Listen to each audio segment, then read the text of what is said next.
from COVID-19. Publicly, Anthony Fauci promoted the theory that the virus arose naturally, while privately, he was well aware of a mountain of evidence suggesting the virus originated in the lab. The American people deserve answers. The American people deserve to know why dangerous research was funded by NIAID in a totalitarian country, in a lab that lacked acceptable safety standards. The decision to fund dangerous gain-of-function research in Wuhan, China, will likely go down in history as perhaps one of the worst public health decisions. Frankly, the American people deserve an apology. I hope today Dr. Fauci will come clean, admit it was a mistake to fund dangerous research in China, admit that the risk of this dangerous research exceeded any possible benefits, ask forgiveness, and pledge to help our government devise safeguards so a man-made epidemic never happens again. Instead of an apology, you have for years avoided responsibility. Regarding the lockdowns, you argue that you did not personally issue every lockdown order, close every school, or impose every mandate. But officials across the country invoked your authority to justify these decisions. And you presented your recommendations not as judgments open to debate, but as dictates of science itself. Your own words demonstrate that you understood the influence you exercised. On March 14th, 2020, you wrote that the task force recommendations were driven by me, yourself, Deb, and CDC. The next day you wrote that you had convinced Mayor Bill de Blasio to close the New York City schools, so you were involved. That same night, Governor Gavin Newsom's chief of staff told you that the governor had decided to close California schools, bars, and restaurants after watching you on television. Presidents, governors, mayors, school boards, corporations, and Congress all bear responsibility for the decisions they made. The COVID lockdown, however, could never have been inflicted without you aiding and abetting the crime. Children lost years of education. Small businesses built over a lifetime disappeared. Patients delayed cancer screenings and other medical care. Families were separated from dying relatives. Workers were ordered to accept a medical procedure or lose their jobs. Worship assembly, employment, education, and travel were restricted in the name of science. While you did not impose every restriction, you used your public authority to justify them. While you concluded publicly that COVID occurred naturally, your private record tells a different story. In early 2020, your hand-picked virologist warned that the virus appeared to have been manipulated in the lab. In a conference call concerning the origin of the virus, all but two of the participants believed deliberate insertion was possible. Your concern was not merely theoretical. That same week, you led an urgent effort to determine whether your own agency had funded the research related to these experiments that were now under suspicion. Hours later, your assistant reported that the Wuhan experiments had indeed been reviewed and approved by the NIH. Those were not the actions of officials who believed that a research-related origin was an absurd conspiracy theory. They were the actions of officials urgently trying to determine whether their agency funding was connected to the research under discussion, connected to the pandemic. You could not hide that your agency had funded the Wuhan research or your long history of defending gain-of-function research. The only alternative left was to argue that COVID-19 did not originate in the Wuhan lab. You were not a detached observer. You had an institutional interest in the public believing that federally funded research had nothing to do with the pandemic. It was a conflict of interest from the very beginning. The authors of the proximal origin of SARS-CoV-2 privately had serious doubts about a natural origin. Within days, though, they flipped, and they all wrote in proximal origin that the virus was almost certainly not a laboratory construct. That paper was then used by the government and the media and you to discredit Americans who were asking the same questions that you and the authors were asking yourselves privately. You even cited proximal origin from the White House podium. You held it out as evidence that the virus could not have been engineered, but you didn't disclose your role in the discussions that preceded the writing of the paper. You did not disclose the author's original concerns. You did not reveal that you had been part of the paper, that you had read and offered editorial comments on the paper before it was published, before you began using it as evidence. that it couldn't have originated in the lab. You did not disclose that you had immediately investigated yourself whether NIAID funding might be connected to the research. You did not tell the American people the full story. Duly released private messages indicate that the doubts with the authors and others didn't disappear after the publication.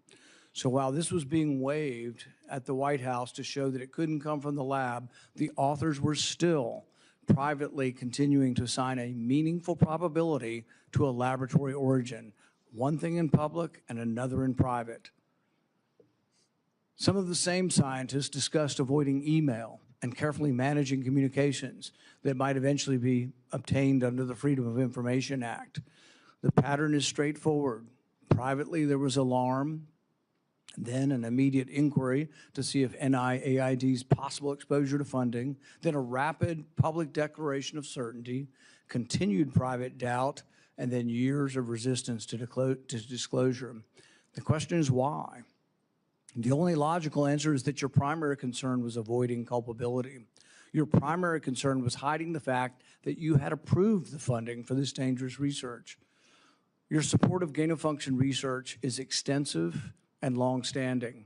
In 2011, your agency funded Ron Fauci's laboratory when it mutated the avian flu until it could spread through the air between mammals. This was the tipping point. This is when others became worried. You funded this. You advocated for this. The federal government's own biosecurity board, though, recommended withholding the details of these experiments because of the danger the research posed. People were concerned that publishing it was publishing a roadmap to creating bioweapons around the world. But you sided with the gain-of-function scientist Fauci and argued that the benefits of publishing the research far outweighed the risks. You defended this avian flu transmissibility experiments as critical research. You wrote that even if a scientist became infected and triggered a pandemic, the benefits of the gain-of-function experiments outweighed the risk. In 2014, your agency, NIAID, began funding the Wuhan bat coronavirus work. In 2015, Ralph Barrick and the Chinese scientist Shi Zhengli published NIAID-supported research combining a bat coronavirus spike protein with a SARS backbone. The resulting virus could infect human airway cells. It's a novel virus that now can infect human cells. It gained transmissibility, it gained function. In 2018, the same group of scientists, EcoHealth, Barrick, Shi, and their collaborators submitted the diffuse proposal, which involved the insertion of a furin cleavage site into the coronavirus. DARPA rejected it as too dangerous. When COVID was sequenced, though, early on in January of 2020, within days, scientists discovered that, lo and behold, it had a novel furin cleavage site, just as had been proposed in the diffuse project. This was either an extraordinary coincidence or a smoking gun, evidence that the Chinese had created COVID-19. It made the laboratory origin question more legitimate, and it made your categorical public denials indefensible. On May 11th, 2021, you told the Senate, the NIH has never, ever, and does not now fund gain-of-function research in Wuhan, in the Wuhan Institute of Virology. When I gave you the opportunity to correct the record, to reconsider the statement, you responded that you had never before lied to Congress. We were then told that only the government's narrowest regulation of definition counted here, that you could define gain of function in one way in which this wasn't gain of function, in which all of the common sense of the world would be thrown out, all of the idea that the mice were dying and the virus was more transmissible didn't matter because you had a technical definition that allowed you to fund it. But the real question is, was it dangerous? Was it a wise decision to fund this? And you haven't deviated from that. You've never admitted that it could have been a mistake funding this research in China. The American people weren't asking for a semantics debate over what is gain of function. They were asking, does common sense say this research was dangerous in Wuhan? They wanted to know whether their money-funded experiments in Wuhan that made bat coronaviruses better able to infect humans. The answer is yes. They wanted to know whether NIAID adequately supervised their work. The answer is no. When you defended this research, you described its benefits in the broadest terms. But when Congress demanded accountability, you hid behind the narrowest possible definition. You can't have it both ways. Your conduct concerning federal records raises further questions. It is a crime to destroy federal records. Yet our investigation reveals your assistant diligently reported that she deleted tons of emails. In 2024, you testified that you did not delete federal records. Who's telling the truth, you or your assistant?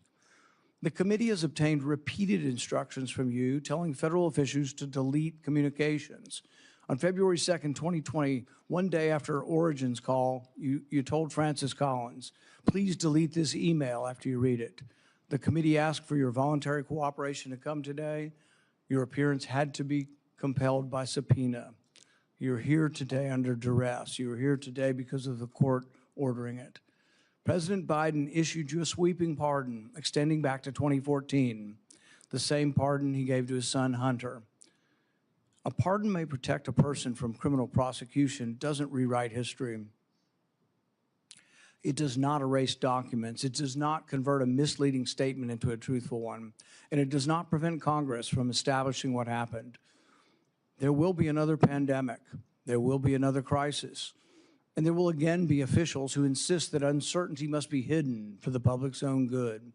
They will demand obedience. They will invoke science. I am the science, as though it were a commandment.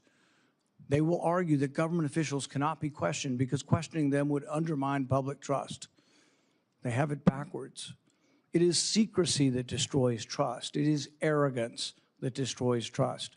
It is censorship that destroys trust. And it is the refusal to admit error that destroys trust. That loss of trust may be your most damaging legacy. Trust can't be ordered. It has to be earned. No scientist is above scrutiny. No government official is beyond accountability. And no public servant has the right to treat the suffering of millions of Americans as a footnote to his preferred version of history. I now recognize Senator Peters for his opening remarks. Thank you, Mr. Chairman. The Senate Homeland Security and Governmental Affairs Committee has a long and a very proud history of conducting serious oversight on behalf of the American people. When this committee has been at its best, Democrats and Republicans have worked together to investigate complicated issues, to follow the facts wherever they may lead, and produce recommendations that actually strengthen our nation's security and improve government functions. That bipartisan tradition has produced meaningful work following Hurricane Katrina, the January 6th attack on the U.S. Capitol, failures at the Secret Service, and countless other matters. Unfortunately, today's hearing is the latest step in the chairman's sharp departure from that long tradition. This hearing appears to be a culmination of months of biased and selected efforts by the majority under the guise of a committee investigation to basically legitimize a predetermined conclusion that was reached years ago. In 2021, the chairman has called for today's witness to be fired, to be arrested, accused him of leading cover-ups and conspiracies. He has even featured the witness prominently in fundraising emails and on the cover of his book. He has also called for the cancellation of the witness's security detail, despite the fact the witness and his family have received numerous credible death threats. When I served as chairman, Senator Paul and I launched a bipartisan biosecurity investigation that included oversight of risky research and the origins of COVID-19, because we agreed that the committee's work would be stronger if we did it in a bipartisan manner and just followed the facts. That was and continues to be an area of legitimate and certainly needed oversight. As chairman, Senator Paul has taken the opposite approach. He has abandoned longstanding practice by blocking minority participation in committee oversight actions and has chosen to selectively release committee records that the minority has never had any access to in order to support his pre-drawn conclusions. The chairman has repeatedly excluded committee's minority and withheld documents and evidence from members that are entitled to receive them, disregarding longstanding Senate rules and committee precedent that have preserved the credibility of our oversight in this committee for decades. I have raised these concerns directly with the chairman because it's not just what we investigate that matters, but how we conduct that investigation. That also matters. One-sided investigations designed to validate predetermined conclusions do not serve the American people who sent us to actually uncover the truth and to solve problems. I wrote to the chairman requesting that he adhere to committee rules. But instead of addressing concerns that I raised, he removed part of the committee's website from the public view. This move not only prevented the public from being able to view those lists of concerns, it adds serious questions about the desire for transparency and legitimate oversight of this matter. But what makes today's hearing particularly disappointing is not simply the chairman's actions, but what we could be using this committee's true and time oversight responsibilities to accomplish. This committee has not held its annual threats hearing at all in this Congress.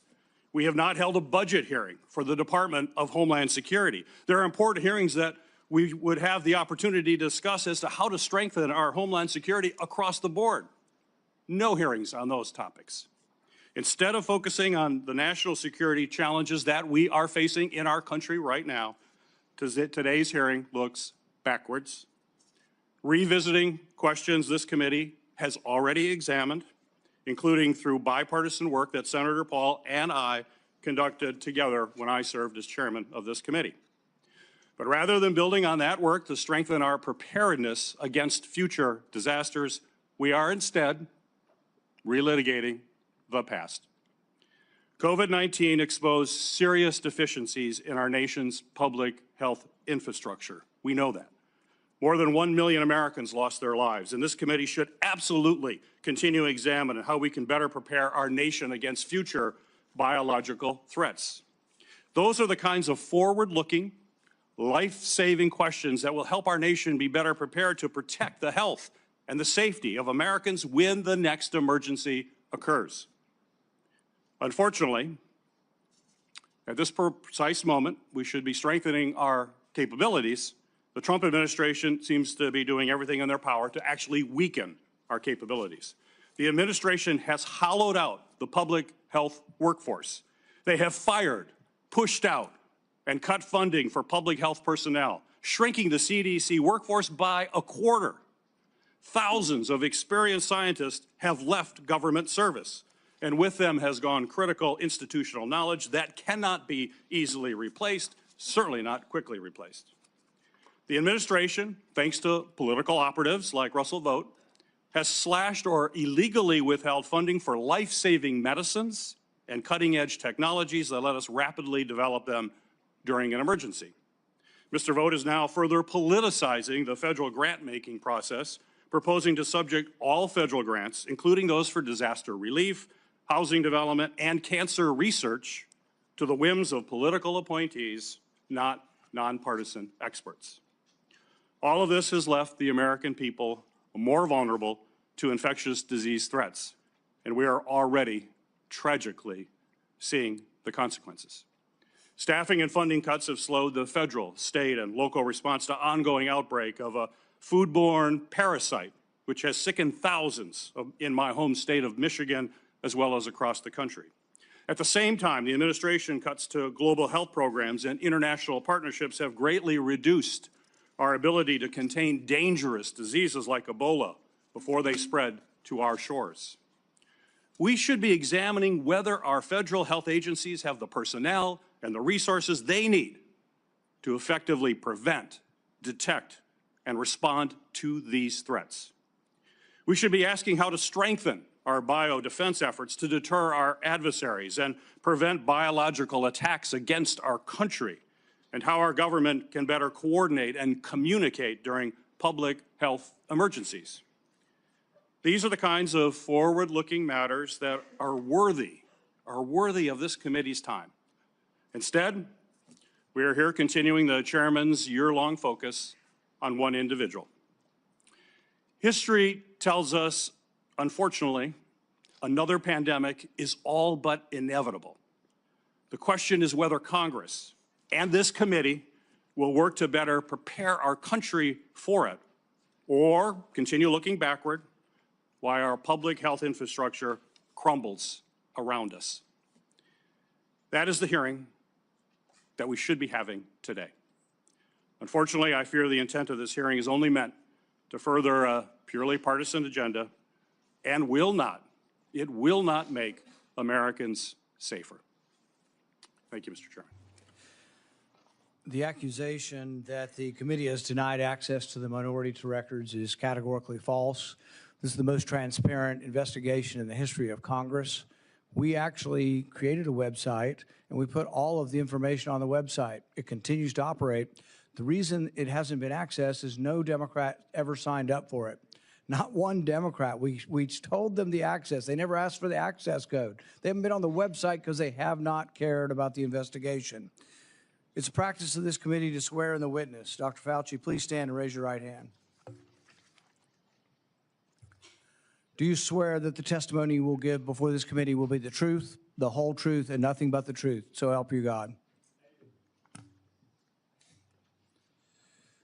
Dr. Anthony Fauci, you are recognized for 5 minutes for your opening statement. Mr. Chairman, Ranking Member Peters, members of the committee, I served at the NIH for over 54 years, 38 of those as director of the National Institute of Virology and Infectious Diseases. Over that period, I proved that I believe in and respect the value of legitimate congressional oversight. In fact, I testified before and/or briefed Senate and House Senate and House committees well over 200 times over those 38 years. During and after the COVID pandemic, I have appeared multiple times for hearings in the Senate and the House, usually under oath, and sat for several days-long transcribed sworn interviews, answering questions about the very issues that are now the subject of this hearing. However, given Senator Paul's obvious obsession with calling for my prosecution, his repeated slanderous comments about me, and recently his publicly releasing my unredacted personal diary aimed at embarrassing and intimidating me, the only conclusion I can reach is that the sole reason he is calling me before this committee is to get me to say something, anything, that could vindicate his repeated public pledges that I end up, in his words, quote, behind bars, unquote. Any reasonable person who has followed his unhinged obsession with me would readily come to the same conclusion. Therefore, although it pains me to do so, because of the respect I have for the legislative branch of government and my decades-long record of cooperating with Congress, under the advice of my attorneys, I will invoke my right under the Fifth Amendment of the Constitution to refrain from answering your questions. Thank you. We will now begin a round of questioning. Dr. Fauci, your testimony today is compelled by a lawful subpoena. As you know, it's a crime under 18 U.S.C. Section 1001 to knowingly make a material false statement to Congress, with a penalty up to 5 years of imprisonment. Understanding that you are under oath, the American people would like to understand your reasoning, your rationale for why you chose to fund the research in Wuhan. There have been, intelligence agencies, the CIA, the FBI, the DOE, have all come to the conclusion that more likely than not, the virus came from the lab in Wuhan. And so we'd like to know what was the rationale, what was the discussion, how, what went behind the decision to fund the research in Wuhan? How did you come to the conclusion that a totalitarian country would be capable of doing this in a BSL-2 lab, a lab that lacked the security? What was the reasoning, and are you sorry, basically, for making the decision? Would you, given another chance, say, well, gosh, circumstances now, as I know it, maybe it wasn't a wise thing. Can you explain to the committee why you chose to fund this dangerous research in China?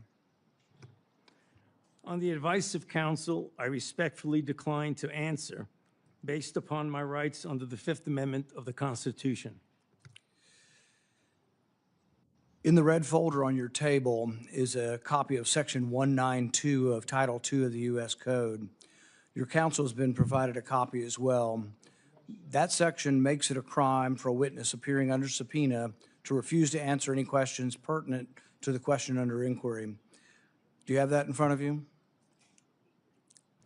On the advice of counsel, I respectfully decline to answer based upon my rights under the Fifth Amendment of the Constitution. Let the record record that the witness has refused to answer whether there's a folder in front of him based on his Fifth Amendment right. It is true that you're appearing under direction of our subpoena to provide testimony on matters under consideration by the committee, including the origins of COVID-19, risky life sciences research, and your tenure as a federal government employee. Additionally, you've been provided a full and unconditional pardon dated January 19th, 2025, for any offenses against the United States which may have been committed or taken part from January 1st, 2014 to the date of the pardon for a 10-year period, arising from or in any manner related to your service as director of the National Institute for Allergy and Infectious Diseases, as a member of the White House Coronavirus Task Force, or the White House COVID-19 response team, or as chief medical advisor to the president.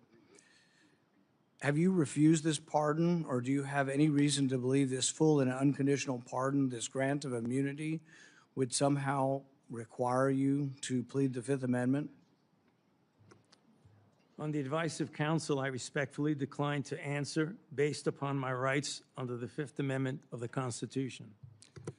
Based on the facts presented, I'm going to direct you to answer the questions. The committee has issued a valid subpoena. They have requested your presence here. The questions are very pertinent to your decision-making as head of NIAID, as well as a chief advisor to the president. Do you still refuse to answer the questions? On the advice of counsel, I respectfully decline to answer based upon my rights under the Fifth Amendment of the Constitution. Let's do the...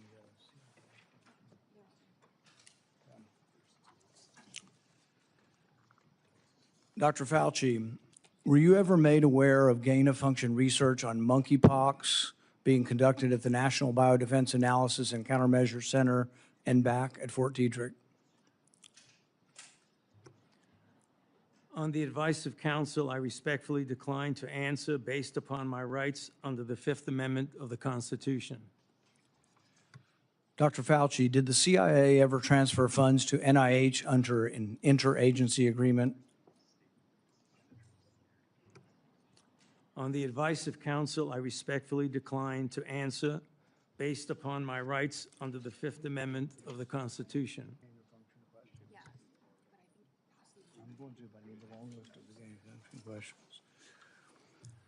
Dr. Fauci, did the NIH ever conduct research for or in coordination with any element of the intelligence community, CIA, ODNI? On the advice of counsel, I respectfully decline to answer based upon my rights under the Fifth Amendment to the Constitution.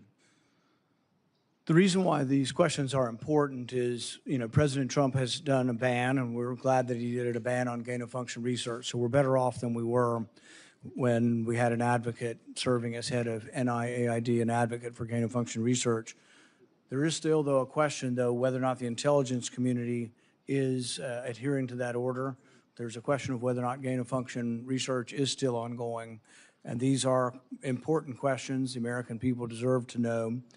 Dr. Fauci, have you been read into any classified Department of Homeland Security program, any prospective special access program concerning gain-of-function research? On the advice of counsel, I respectfully decline to answer based upon my rights under the Fifth Amendment of the Constitution. When we look at the research in China, the gain-of-function research that you've denied was gain-of-function, one of the things that startled the scientists when they saw COVID in the first couple of weeks was when they looked at the sequence of it, they said, oh my God, there's a furin cleavage site in it. And in this particular family of coronaviruses, the sarbecoviruses, they'd never seen this before. They were also startled to look at it and see how it was coded for, what the codons were, and to discover that the codons used out of 36 different possibilities turned out to be the one that was commonly used in gene manipulation by scientists. Dr. Fauci, were the scientists at the Wuhan Institute of Virology capable of inserting a furin cleavage site into a coronavirus? On the advice of counsel, I respectfully decline to answer based upon my rights under the Fifth Amendment of the Constitution. So one of the experiments that was pretty common was they would take the backbone of a SARS virus, and this would be a SARS virus that the backbone itself wasn't that dangerous, but then they would dig through guano, 300 feet underground, bat guano. They'd find other viruses, unknown viruses. They'd take the S protein off of an unknown virus and stick it on a backbone. And then they would infect mice that have humanized cells. And they were trying to discover if they could create a virus that infects humans. Now, many people would say, well, gosh, that doesn't sound like a really good idea to create viruses that don't exist in nature to see if they'll infect human cells. What if one escaped? What if you keep infecting this and do serial passage, you actually adapt the virus to be infectious to humans? So the question is whether or not, Dr. Fauci, the Wuhan Institute of Virology was combining an S protein with one virus with the backbone of others, and could this lead to a virus, maybe it wasn't even predicted, but could it lead to viruses that gained in function and then could lead to a pandemic? On the advice of counsel, I respectfully decline to answer based upon my rights under the Fifth Amendment of the Constitution. One of the arguments that you and others have made against this virus coming from the lab is it couldn't have come from the viruses that have been published. And nobody's really arguing that. I think from the very beginning, people acknowledged that the viruses that have been published are too far evolutionarily distant from a virus that could have become COVID-19. But what has never been acknowledged by the side who tries to call the other side of conspiracy theory, which is really something you don't usually see in a scientific debate. This is the first time I've ever seen an article printed in Lancet by your friends who called this a conspiracy theory. You know, these are the kind of things you see as a screed on a political, website. You don't really see this in science. But when they release this as being a conspiracy theory, we're wondering that when you do this, when you combine these viruses and are able to grow them in humanized cells, whether or not this kind of risky research, whether you call it gain of function or not, whether you use the definition of gain of function, whether this kind of research should have had more scrutiny. I think in your House testimony, you testified that you never traveled to China and that you were unaware that anybody at NIH ever examined the labs, that you trusted the Chinese scientists. I think you said that even recently, that with your discretion, you trusted the Chinese scientists. The problem is that even in our country, we trust our scientists. They're good American scientists, probably doing the right thing for America. But at the same time, we oversight to make sure it's not dangerous research, but we also investigate the lab. I believe Fort Detrick was one of our main labs, was closed down in the last year or two because of research institute, a research incident that was dangerous with dangerous pathogens. And so the American people would want to know, how could you approve this dangerous research in China, say that you trusted the Chinese scientists, and then in the end, you had to admit that you'd never been there, and none of your inspectors had ever been there. Dr. Fauci, had any of the labs where this dangerous research was occurring, were any American lab oversight or lab investigators, did they ever appear in these labs to make sure that they were safe labs? On the advice of counsel, I respectfully decline to answer based upon my rights under the Fifth Amendment to the Constitution. So one of the main theories for those who have looked at this being created in the lab was the idea that could have come from a virus not previously published. Dr. Fauci, are you aware that Dr. Shi, who worked for the Wuhan Institute of Virology, was said to, and I think in her own words, to have over 100 viruses that had not been previously published that could have been a close enough relative to create COVID-19? Are you aware of that? On the advice of counsel, I respectfully decline to answer based upon my rights under the Fifth Amendment to the Constitution. Under your testimony previously, when you denied ever having funded gain of function in China, it was so adamant as to be striking, to leave no room for any interpretation of what is or isn't gain of function research. But there's another important question. Did you fund gain of function research in other biolabs around the world? On the advice of counsel, I respectfully decline to answer based upon my rights under the Fifth Amendment to the Constitution. The one research project that we do know you did fund is the one that Ron Fauci did. And it's important to talk about because this sort of was the beginning of the debate over gain of function. And this wasn't just me. I wasn't even aware of the debate 10 years ago. This was other scientists. Over 200 scientists at the Cambridge Working Group signed a protest because they didn't think you should fund the research, and they didn't think it should even be published because it was sort of a roadmap as to how to make a bioweapon. So what they did was the avian flu, and this is important. It may be the most important question we get to here today. The avian flu has about 50% mortality for humans.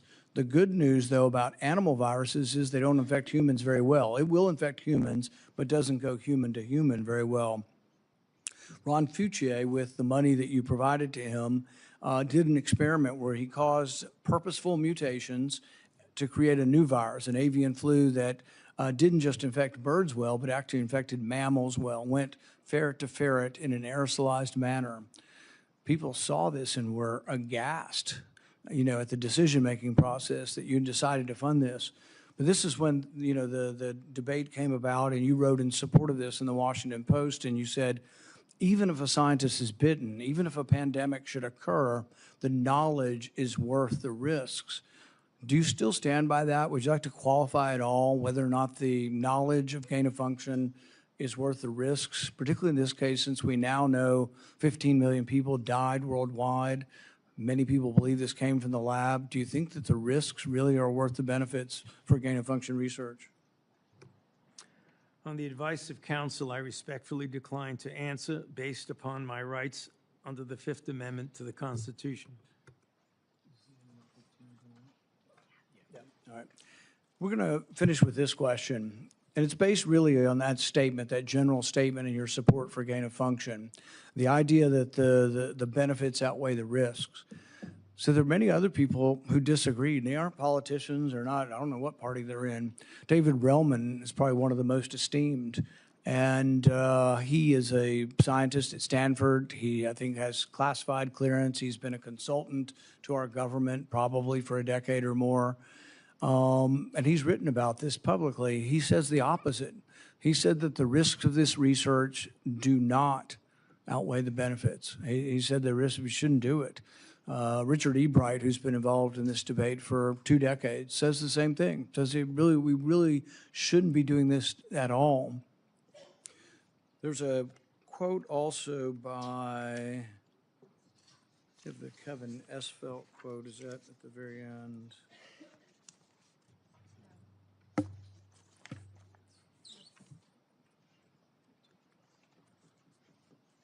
Kevin Esfelt, who's a CRISPR scientist at MIT, also wrote about this gain of function. I implore every scientist, funder, and nation working in the field, please stop. No more trying to discover or make pandemic-capable viruses. No more experiments likely to disseminate blueprints for plagues. Dr. Fauci, would you like to at least answer this one question for us today and let us know whether or not you've changed your mind on whether or not the benefits of gain-of-function research outweigh the risks? On the advice of counsel, I respectfully decline to answer based upon my rights under the Fifth Amendment to the Constitution. The chairman has denied your assertion of privilege and directed you to answer, but you nonetheless refuse and stand on privilege despite the existence of the pardon. The committee will have to consider after this hearing what appropriate action should be taken against you for the failure to testify after being directed to do so. It's against the law to obstruct an investigation of Congress. There will be repercussions to your refusal to testify today. Senator Peters.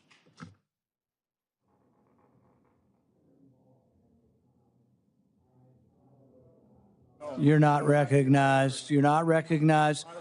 If you are unruly, you will be removed from the proceeding. You are not recognized, and you are not recognized, sir.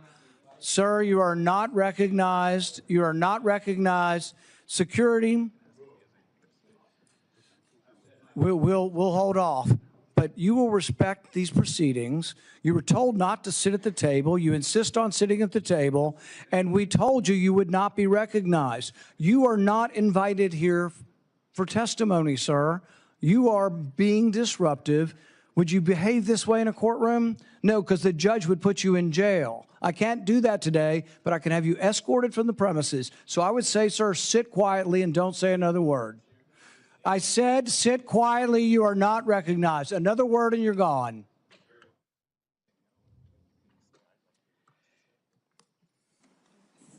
So, Mr. Chairman, I'd like to hear what the attorney has to say. He is not recognized by the committee or the chair. If he speaks again, he will be removed from the room. This testimony is from Anthony Fauci. This is not a game with his lawyers. He can advise, his lawyers can give him advice. He's got a half dozen here. They're all allowed to talk to him. Yes. All right? Yeah. But the attorneys are not recognized. In fact, the attorney was told not to sit at the table, and he's not obeying that recommendation. There's a row behind you, sir. That's where you were told to sit, and you're not. And now you're disrupting the proceedings. And so, look, this is the way Anthony Fauci wants to be remembered, for a lawyer not listening to the rules.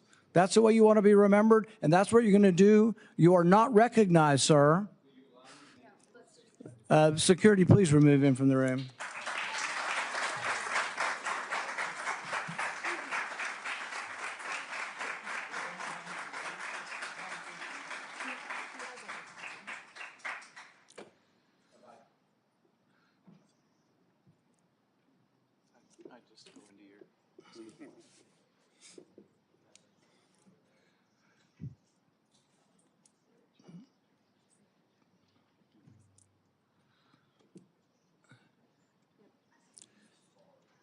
Let the record state that Dr. Fauci will still have the advice of the other half a dozen attorneys that he brought along today. Senator Peters. Thank you, Mr. Chairman. The COVID-19 pandemic is not the first or the last public health crisis to impact our nation. In December 2022, I released a report that identified significant failures in our federal government's preparedness and initial response to COVID-19. This report contained 17 key findings. It's a very large report, which I have right here. It contains 17 key findings and corresponding recommendations, including the need to invest in sustainable domestic manufacturing capabilities for critical medical supplies, build the infrastructure needed to surge testing capacity for infectious diseases, and robustly fund public health emergency preparedness and responses across all levels of government. Unfortunately, multiple administrations, including the current Trump administration, have failed to fund or to reform our health preparedness. This is something that I would hope the committee in the future would investigate. It needs to be taken a look at. It also feels like a new public health threat is hitting us every month. There's a foodborne parasite affecting thousands of people in Michigan and across the country, and our federal agencies still haven't fully pinned down the source of that outbreak. Measles cases in this country are at the highest they've been in 35 years. More children are getting sick and even hospitalized from this preventable disease. Over 1,000 people have died from the Ebola virus in Africa, and we don't know how widespread this crisis actually is.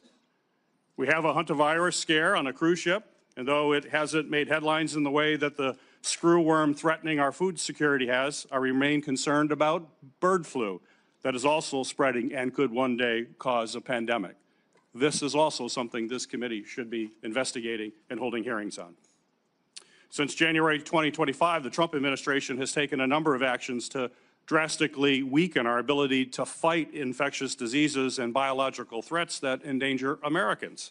These actions are both incomprehensible and are also inexcusable. They include slashing funding for public health and infectious disease research, canceling contracts for cutting-edge vaccine technology, shutting agencies responsible for tackling infectious diseases around the world, firing thousands of federal employees with keeping our communities and our medicines and our food supply safe, and injecting political appointees in what should be non-political grant-making functions. That is something this committee should be looking at. I could go on. I could go on all the topics that we need to be looking at moving forward to protect this country. We're not doing that in this committee. That's what this committee was designed to do. It's what it has done throughout history. It has done it in a bipartisan way. We should get back to that and think about the future of this country and keeping this country safe. When a crisis like COVID-19 strikes, we have an obligation to examine what went right and what went wrong to provide accountability for the American people. Congress certainly has done that. Between the House and Senate, nearly 20 different committees, including this committee, as I mentioned, have conducted oversight of the COVID-19 pandemic, conducting transcribed interviews, holding dozens of hearings, and released more than 10 reports. Today's exercise, unfortunately, is a stark departure from those largely bipartisan, legitimate efforts. The chairman has shut the minority out of participating equally in these efforts, withheld information, selectively released documents, actions that completely undermine the credibility of this investigation.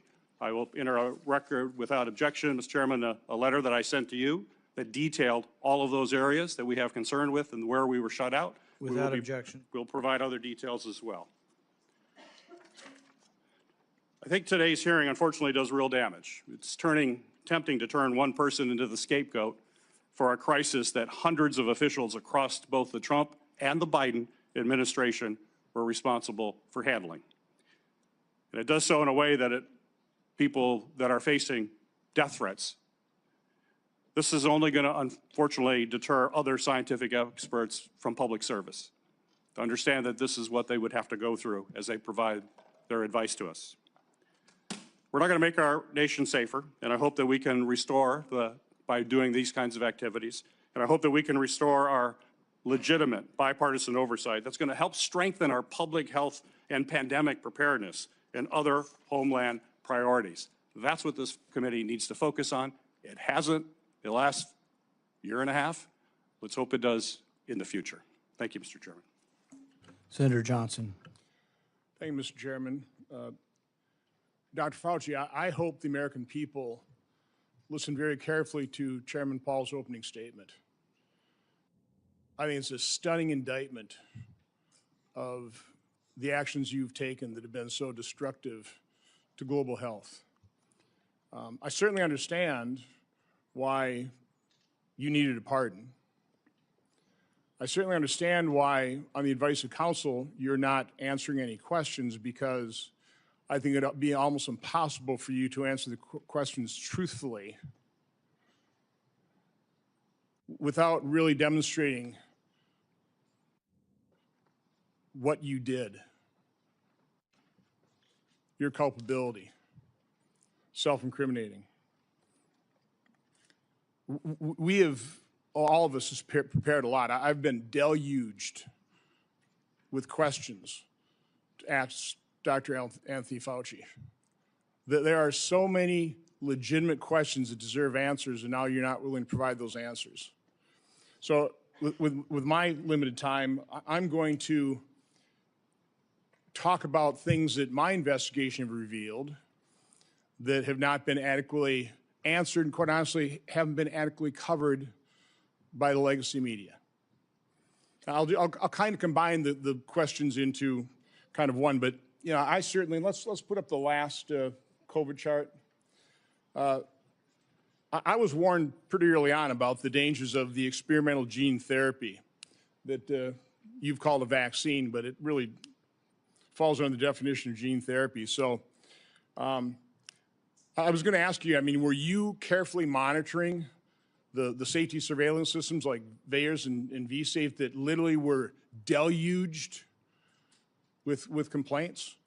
You know, currently, worldwide, there have been almost 1.7 million adverse events reported to the VAERS system. Of those, over 39,000 were deaths.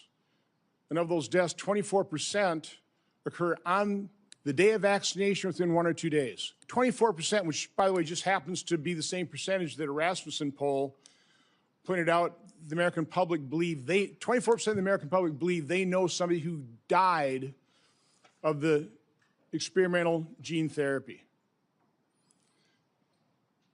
So again, I was certainly interested in asking you whether or not you were following this as carefully as I was. It's not my responsibility to follow safety surveillance systems, but I did. And by the way, when I published, this is actual government information. When I published it and people had me on their shows, they would be censored by Facebook. They would be deplatformed. I think largely at the behest of the actions you took to make sure that disinformation wasn't spread. This wasn't disinformation.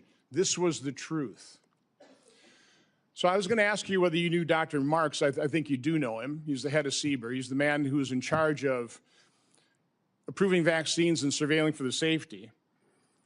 My investigation shows that on March 1st of 2021, less than 3 months after the emergency use authorizations, he was warned by Dr. Anna Scharsman, data mining expert, that the algorithm they were using to analyze VAERS data was going to hide and mask safety signals.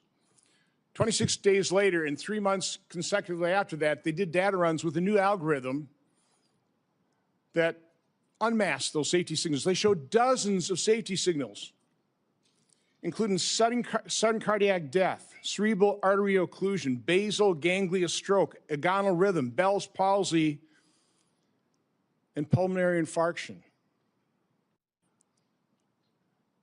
Your diaries now show that you actually suffered pulmonary infarction in, I think, probably June 2021. I was just wondering whether it ever went through your mind that maybe that injection, all those boosters you took, might have caused that. You know, and the question I was going to, and I'll ask this question, were you ever made aware of the fact that Peter Marks was warned that the algorithm was going to hide the safety signals? And were you told that senior FDA officials were given shown dozens of safety signals associated with the COVID injection?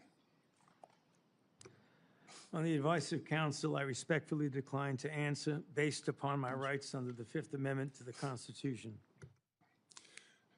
Next area I want to go through is in that same month of March 2021, an employee at NIH, Dr.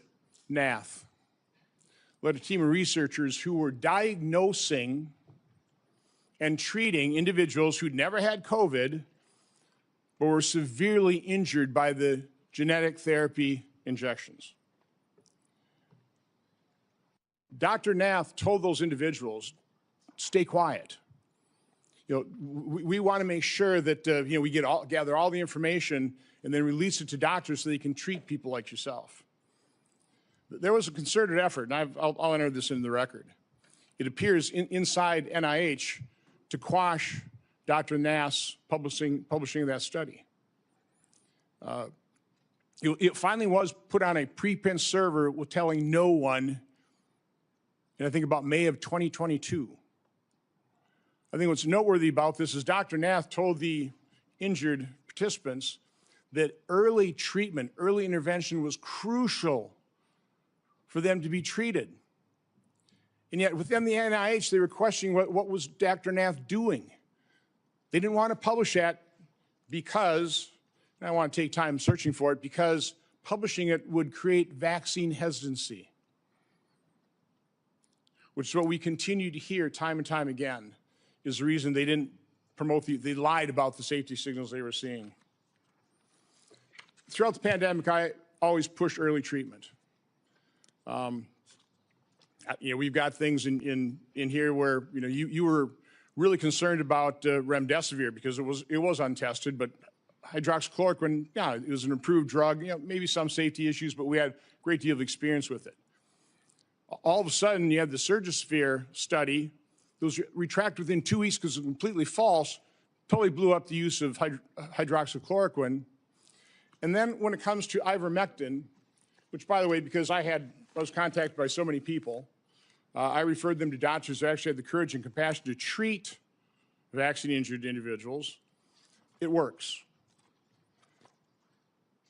But I was going to ask you whether you were involved in the FDA attack on ivermectin. You had a interview on CNN on August 29th of 2021, where, again, I just don't want to take time to find the exact quote, but you said there's no evidence that ivermectin is helpful. On that exact same day, and I've got the studies right here. There was a website that was tracking the random controlled studies. Here they are, showing 60, 70% efficacy of ivermectin. The same day you say there's no evidence, there was all kinds of evidence. Loved ones had to go to hospitals, had to sue hospitals. Just, would you try it? So I would want to know, to what extent were you involved in sabotaging hydroxychloroquine, ivermectin, and did you do that because you knew the only way you get an emergency use authorization for these drugs, these experimental gene therapy, was if there was no effective treatment, you couldn't get the emergency use authorization. So is that why you helped sabotage these cheap generic drugs in favor of remdesivir, which, by the way, nurses, are you aware of the fact that nurses called it run, death is near? On the advice of counsel, I respectfully decline to answer based upon my rights under the Fifth Amendment to the Constitution. Let me end on this note, because this just came to light. We've got 11 million pages of documents. We also have other people who were in the room. But now you actually lied to your own diary. On March 27, 2020, you wrote in your diary, "To my surprise yesterday, the POTUS sent a letter to governors outlining a plan to reopen county by county while monitoring the spread of virus in the low-risk counties. This was half-baked and never shown to Deb or I before it was sent out." So we have evidence that, in fact, you were fully aware of it and certainly approved it, if not authored it. So I was just simply asking you, is that true? Did you literally lie to your own diary? Did you know of that letter sent out to governors about reopening county by county? And again, Mr. Chairman, I'd ask you to ask the witness to just answer that one simple question. On the advice of counsel, I respectfully decline to answer based upon my rights under the Fifth Amendment to the Constitution. Thank you, Mr. Chairman. Senator Hassan. Thank you. Dr. Fauci, I want to start by thanking you for more than 50 years of service to this country at the National Institutes of Health. And it is unfortunate that you have been put in the position that you are in today. And it must be enormously frustrating to know that this hearing is designed to entrap you. It must be very frustrating for your attorneys to hear the chair's mischaracterization of the legal issues and posture that impact your decisions at the witness table today. Meanwhile, I was going to ask you a series of questions about things that are relevant right now to the people of the United States about the state of public health in this country. Since President Trump took office in 2025, more than 4,500 cases of measles have been reported. That is more cases in the year and a half since Donald Trump has been president than were reported from 2000 to 2024 combined. Children are dying because there has been increased vaccine hesitancy, fueled by Robert F. Kennedy Jr., the Secretary of Health and Human Services, and frankly, his entire administration. Thousands of people in the United States of America have been sickened by a foodborne parasite, and the outbreak is nowhere near under control, as staffing at the FDA and other critical public health entities has been slashed by Russell Vought and Elon Musk. Last year, the National Institutes of Health awarded 201 fewer grants compared to the previous years. 207, I am corrected, compared to previous years. As those grants were either canceled or delays, especially at the beginning of the Trump administration, I can tell my colleagues what the impact was on people in New Hampshire, on scientists in New Hampshire, on clinical trials in New Hampshire, where people's cancer treatment was interrupted because Elon Musk and Russell Vought know better, they say, than the people at NIH about what to fund. And because they did some sort of word search, it seems, for some of the grants, and boy, oh boy, if you were studying rural health in New Hampshire and trying to understand how to better engage people who need health care in rural America, that was off the table. America is losing researchers and scientists to other countries because researchers and scientists, highly trained, highly qualified, invested in often by the American taxpayer, are finding the hostility from this administration so strong that it interferes with their science, and they want to pursue science wherever that science takes them. I also sit on the Health, Education, Labor, and Pensions Committee. We have had a number of hearings with nominees recently to fill critical spots. One of those nominees is Dr. Erica Schwartz, a brilliant woman, medical degree, biomedical engineering degree. I think she also told us she has a law degree and a master's in public health. She was a two-star admiral in the United States Navy, an experienced doctor. And yet, when I asked her if she would push back at Secretary Kennedy,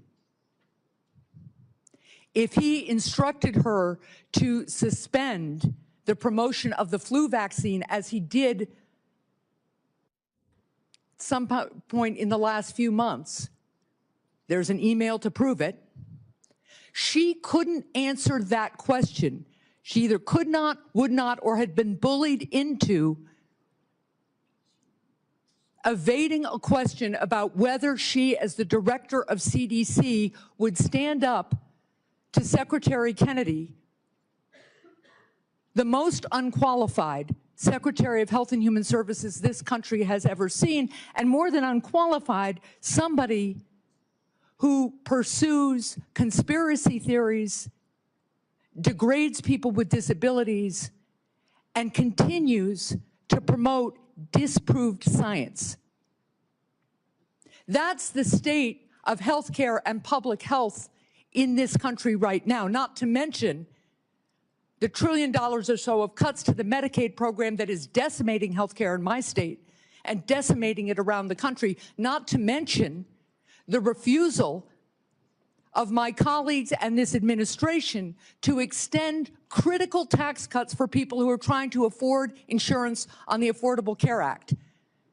I just was at one of my community health clinics, and they are reporting fewer and fewer people coming in for care, disrupting care because they can no longer afford health insurance. And that is impacting, of course, the revenue stream to the community health clinic, their ability to hire and pay people, their ability to take care of their community. That's what I wish we were having hearings about in this committee and in the Health Committee. That's what I wish we were trying to address in a bipartisan way. But instead, we are here in an attempt to entrap you because you had a distinguished career trying to put Americans' public health first. With that, I yield. Senator Lankford. Mr. Chairman, thank you. Dr. Fauci, thanks for coming today. I know you're invoking your Fifth Amendment right, which you have the right to be able to do constitutionally, but thanks for coming and be a part of this. There are a lot of issues and a lot of questions that have come up, and hopefully in some day in the future, we'll be able to get all this clarity to be able to pull together. There were over 1 million Americans that died from COVID. You know that well. You were tracking the numbers literally every single day, those affected and those that died from the earliest days. There are a lot of lessons that we've got to learn from this, that we should put into history to be able to determine what happens in the future, how do we respond in the future, how do we deal with something like this again. It was uncharted territory for everyone. But I would tell you, countless families, including my own, watched a loved one die behind glass or through a screen because we couldn't get access to them. Children couldn't get to school. People missed their prom or graduation ceremonies. There were lots of things that happened that dramatically changed the future of the country.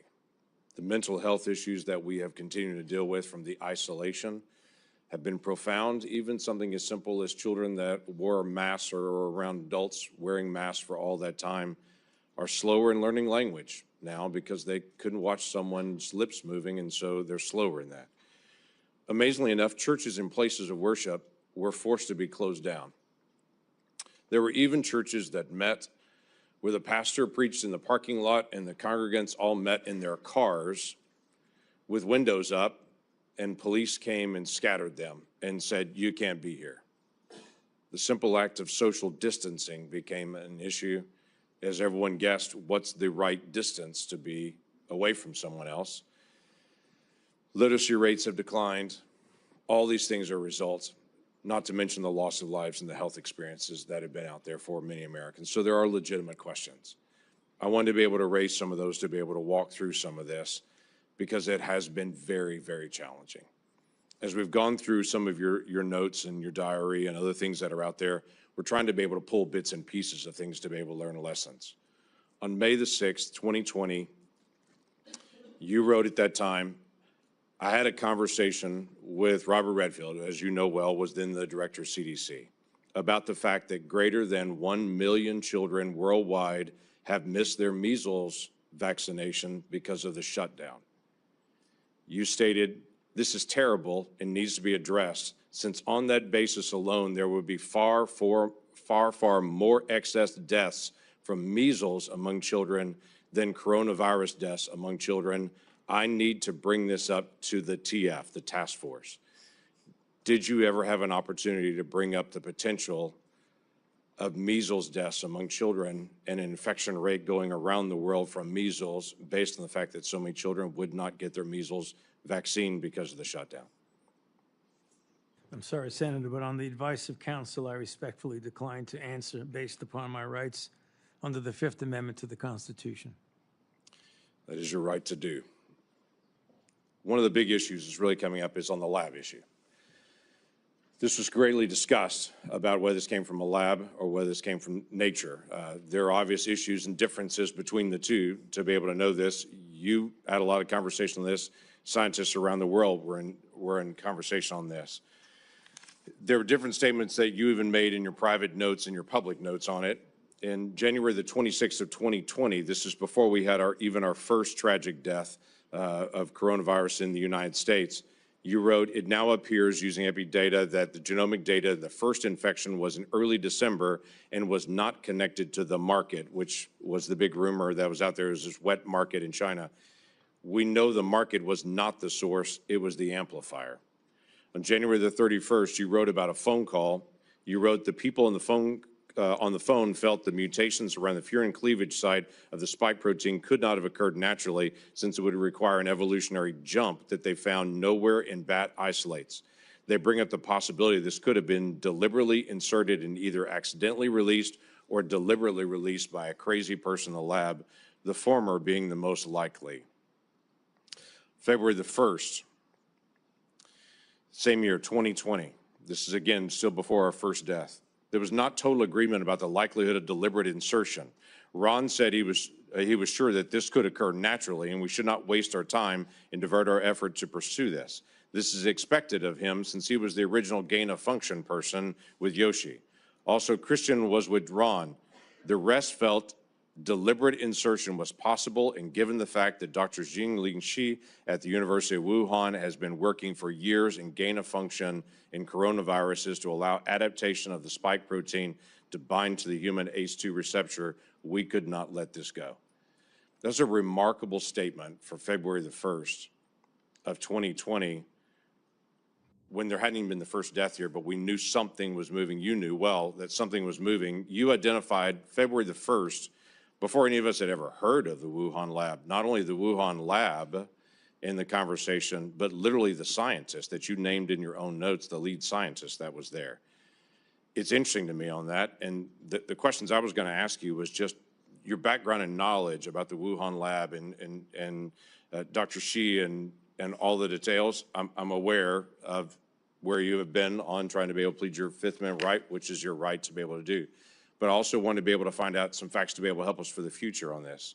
The Lawrence Livermore National Laboratory in May of 2020 put out a classified document that has only been recently unclassified on this, that had this statement: we assess all the necessary conditions for an accidental release of a laboratory-modified coronavirus, specifically a coronavirus adapted to recognize human cell receptors, were present at the Chinese Wuhan Institute of Virology in mid to late 2019. Now, the question that I had for you is, this is May the 27th of 2020. This is the report that most people will see, is this. I have clearance. I serve on the Intelligence Committee. I've actually read this complete document unredacted.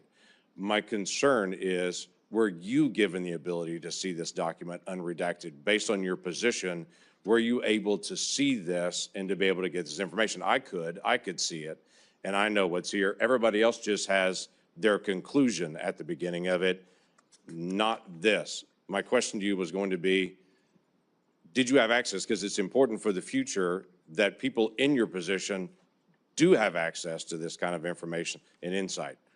Is there any way you could answer that question? Were you able to give access to this data? On the advice of counsel, I respectfully decline to answer based upon my rights under the Fifth Amendment to the Constitution.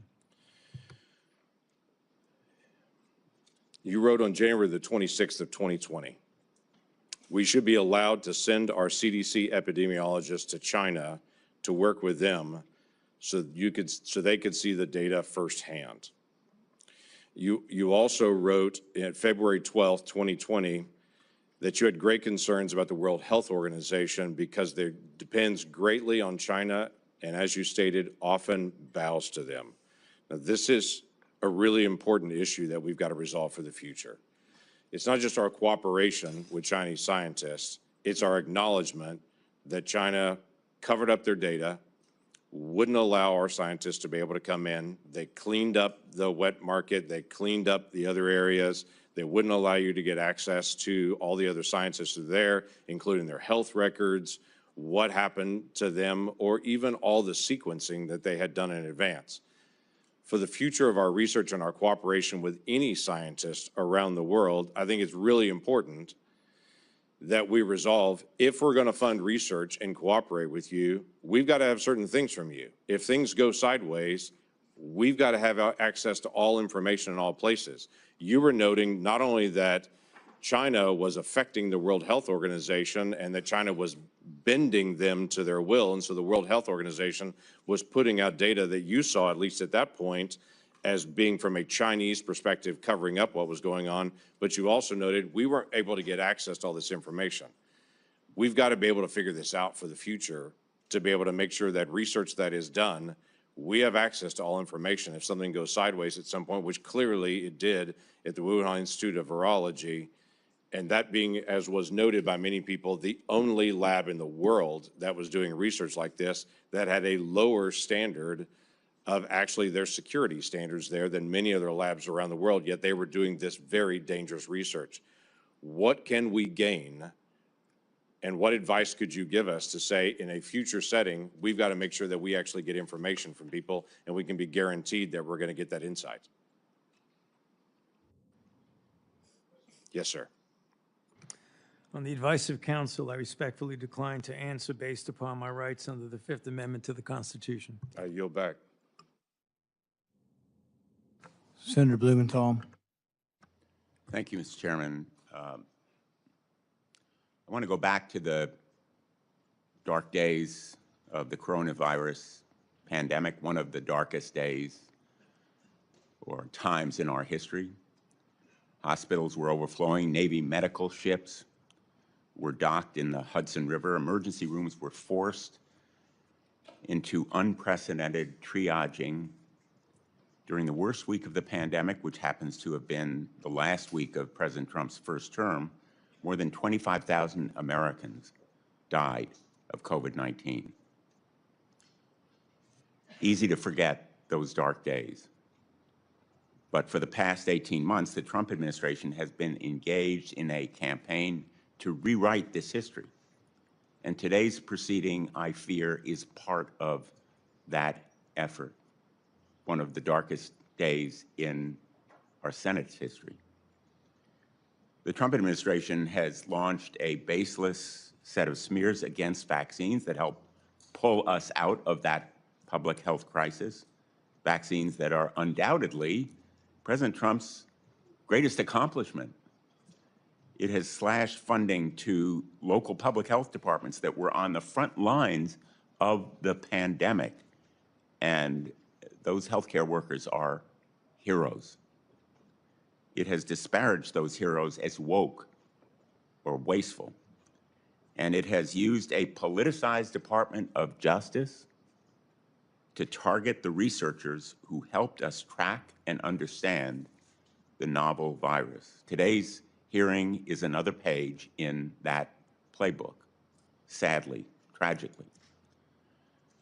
Dr. Fauci, you've spent 5 decades in public service, including nearly 4 decades in leadership at the National Institutes of Health, helping to conquer COVID-19, but also HIV, swine flu, Zika, Ebola, and other epidemics with real-life results saving human lives. Put aside all the flowery rhetoric that we hear in the United States Senate. Dr. Fauci has saved lives, as have public health officials in the United States and throughout the world. And today, we are demeaning and degrading their life-saving service. Republicans are eager to rebrand you as a villain in order to distract from their own failure to protect Americans from soaring healthcare costs. They've been rising astronomically in the last couple of years, and from unsafe food, which has caused cyclospora to spread, and resurgent measles as a result of the anti-vaccine policy. This hearing is the culmination of a years-long crusade, which started more than 6 years ago when Dr. Fauci dared to contradict President Trump. The campaign to vilify you, Dr. Fauci, is just one part of this larger campaign against science and facts, a campaign that has made Americans less safe. It is shameful that in a country like ours, a dedicated public service like Dr. Fauci has experienced persistent threats to his life since the pandemic because of the lies that are told about him. His attorney has been gagged, thrown out of this hearing room. But he has written a letter to the chairman that is an explanation for the reasons why Dr. Fauci is, in fact, invoking his constitutional right. It is a right. And I would ask that this letter from David Schertler and Danny Onato be made a part of the record if there's Without no objection. objection. His attorney has also issued a statement within the last half hour, I believe, that sets forth, again, the reasons that he is here to help protect his client's rights. And I would ask that that statement be made part of the record as well, Mr. Chairman. Without objection. Let's be very clear. The Fifth Amendment is a right of everyone appearing before an authority like this one. It should be respected. And the reason that Dr. Fauci has invoked it, in the words of his attorney, quote, during and after the COVID-19 pandemic, Dr. Fauci appeared at least a dozen times for congressional hearings in the Senate alone in answer to questions about the very issues on which you purport to seek information. He has been thoroughly transparent and consistent in providing factual information to Congress, and he is deeply familiar with the processes and protocols of sharing information with the legislative branch. And then, referring to the chairman, this years-long public crusade against Dr. Fauci makes one thing clear. This is not a serious effort to seek information from Dr. Fauci in a transcribed interview for a valid legislative purpose. You are single-mindedly fixated on Dr. Fauci, seeing Dr. Fauci prosecuted for imaginary crimes, and you are so invested in that outcome that you have created a personal brand around it. Those are the words of his attorney, and he cites as well the statements of the chairman, which indicate a clear intent that the result of this proceeding be a prosecution. Quote, the power of some of us must be used for good, like putting Fauci in jail. That's from December 23, 2025. I want to give him a subpoena and a jail cell, also from December of 2025. The first was 2024. Those kinds of statements by the chairman of a committee in tweets certainly provide a well-founded fear that the proceeding underway is simply an effort to trap Dr. Fauci in some kind of criminal wrongdoing. That is not the purpose of a congressional hearing, not the valid purpose of a congressional hearing. During some of the dark days in this body,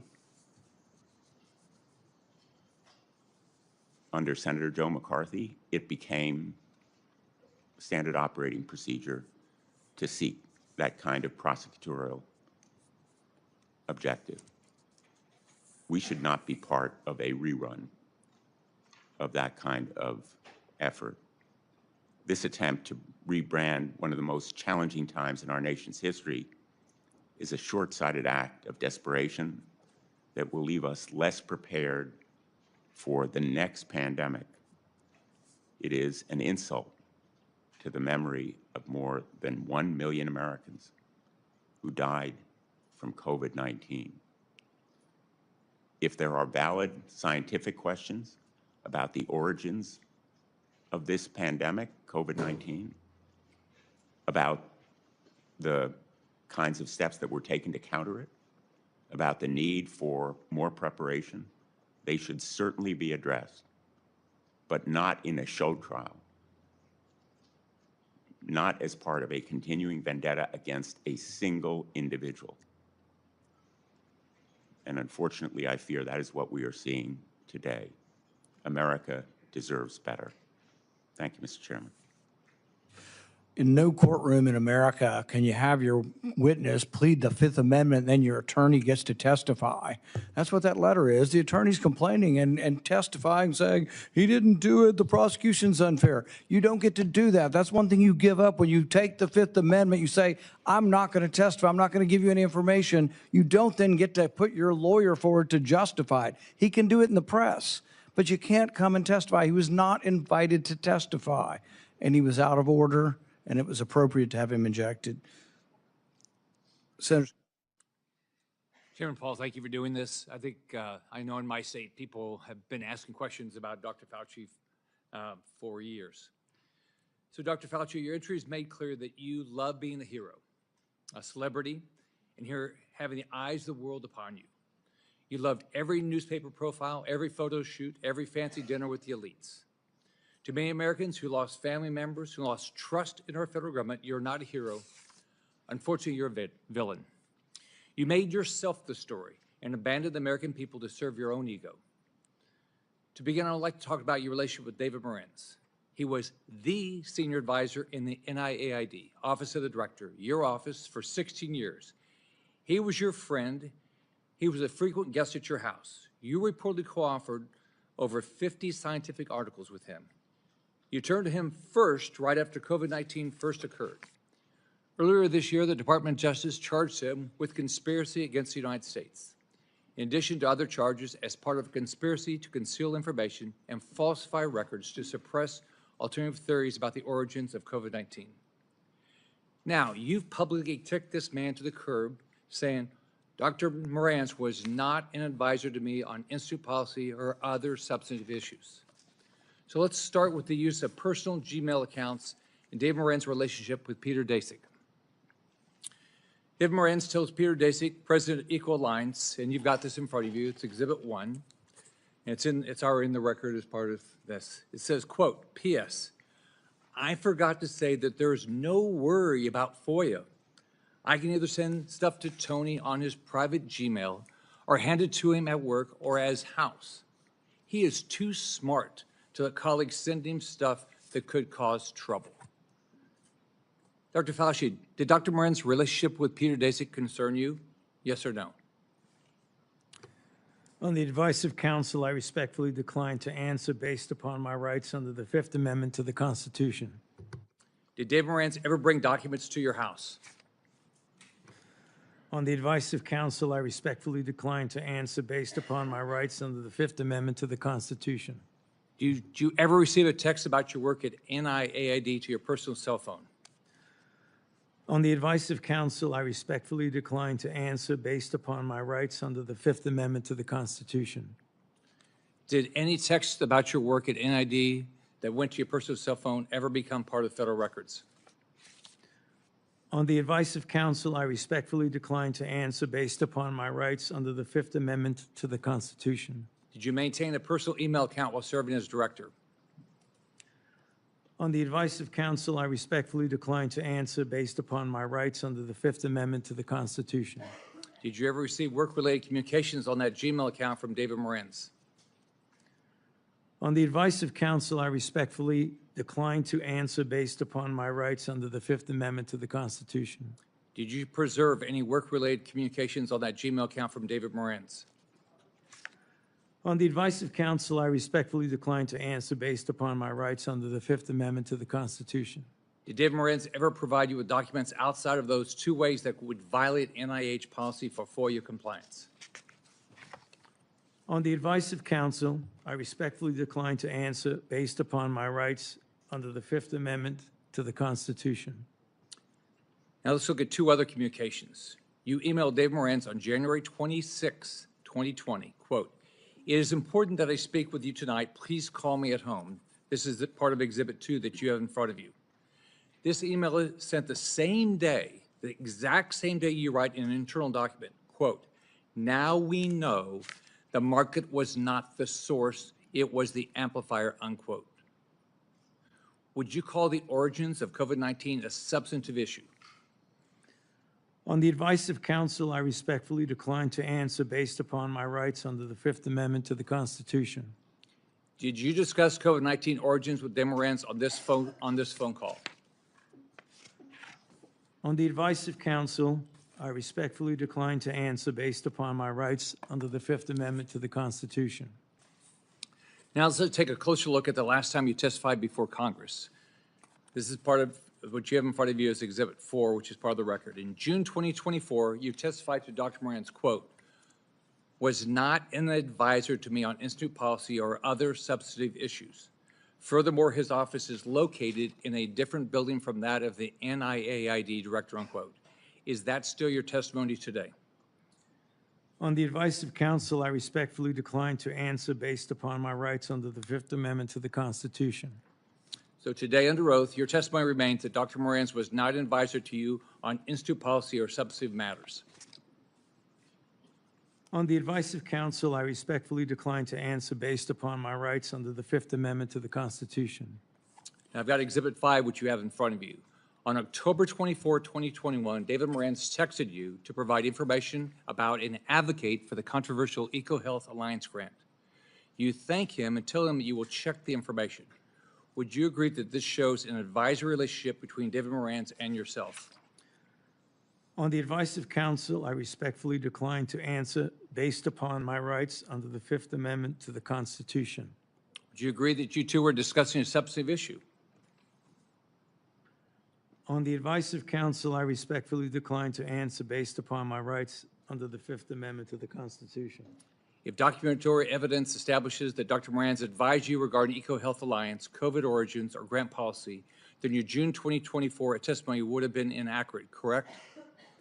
On the advice of counsel, I respectfully decline to answer based upon my rights under the Fifth Amendment to the Constitution. Is there any document in your possession today that would contradict your prior congressional testimony? On the advice of counsel, I respectfully decline to answer based upon my rights under the Fifth Amendment to the Constitution. Have you deleted, destroyed, or instructed anyone to destroy records after learning Congress is investigating these matters? On the advice of counsel, I respectfully decline to answer based upon my rights under the Fifth Amendment to the Constitution. Are you aware of anyone who did?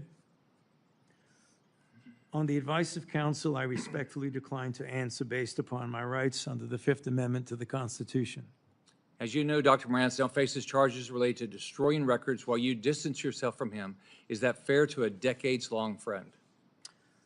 On the advice of counsel, I respectfully decline to answer based upon my rights under the Fifth Amendment to the Constitution. When is the last time you spoke to him?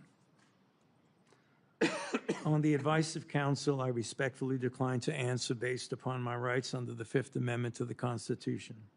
In hindsight, are you disappointed how you handled COVID? Do you have any regrets? On the advice of counsel, I respectfully decline to answer based upon my rights under the Fifth Amendment to the Constitution.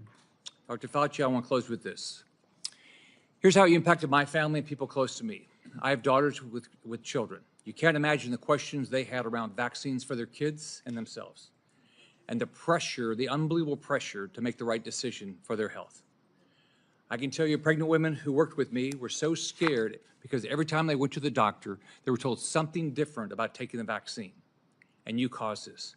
Imagine being a mom trying to protect their kids, or an expectant mother trying to figure out what to do. Every 3 weeks, a doctor tells you a new set of guidance on a vaccine. The haphazard information you released and pushed on the American people with little research is appalling, and why there's so much distrust in our institutions today. That trust is crucial to public health, and you, more than any person or event in my lifetime, have destroyed that trust for millions of Americans. You lied to hundreds of millions of people amid the worst public health crisis in a century. You failed to follow your own guidance. You forced people to watch their loved ones die alone over the phone. It's disgusting. You destroyed the federal government's credibility when it comes to public health. We have entire generations of Americans who, rightfully so, do not trust our institution to keep people safe because of you. This has destroyed decades of progress and lifetimes of work because you wanted to fuel your own ego and be the center of attention. What would you do differently knowing what you know today, Dr. Fauci? On the advice of counsel, I respectfully decline to answer based upon my rights under the Fifth Amendment to the Constitution. All the evidence is right here, and you still can't bring yourself to tell the truth or apologize because you received an auto-pin pardon from a staffer in the Biden White House. If we have another pandemic tomorrow, millions could die because of what you did to make Americans lose trust in their government when it comes to medicine and healthcare. How many families have you apologized to had to watch their loved ones die alone? You breached public trust, and now you're hiding behind a fraudulent pardon. Your legacy will not be as a man that saved America from COVID, but as a man who destroyed the public trust in America's public health institutions in exchange for 5 minutes of fame. This is how history will remember you. I yield back. Senator Kim.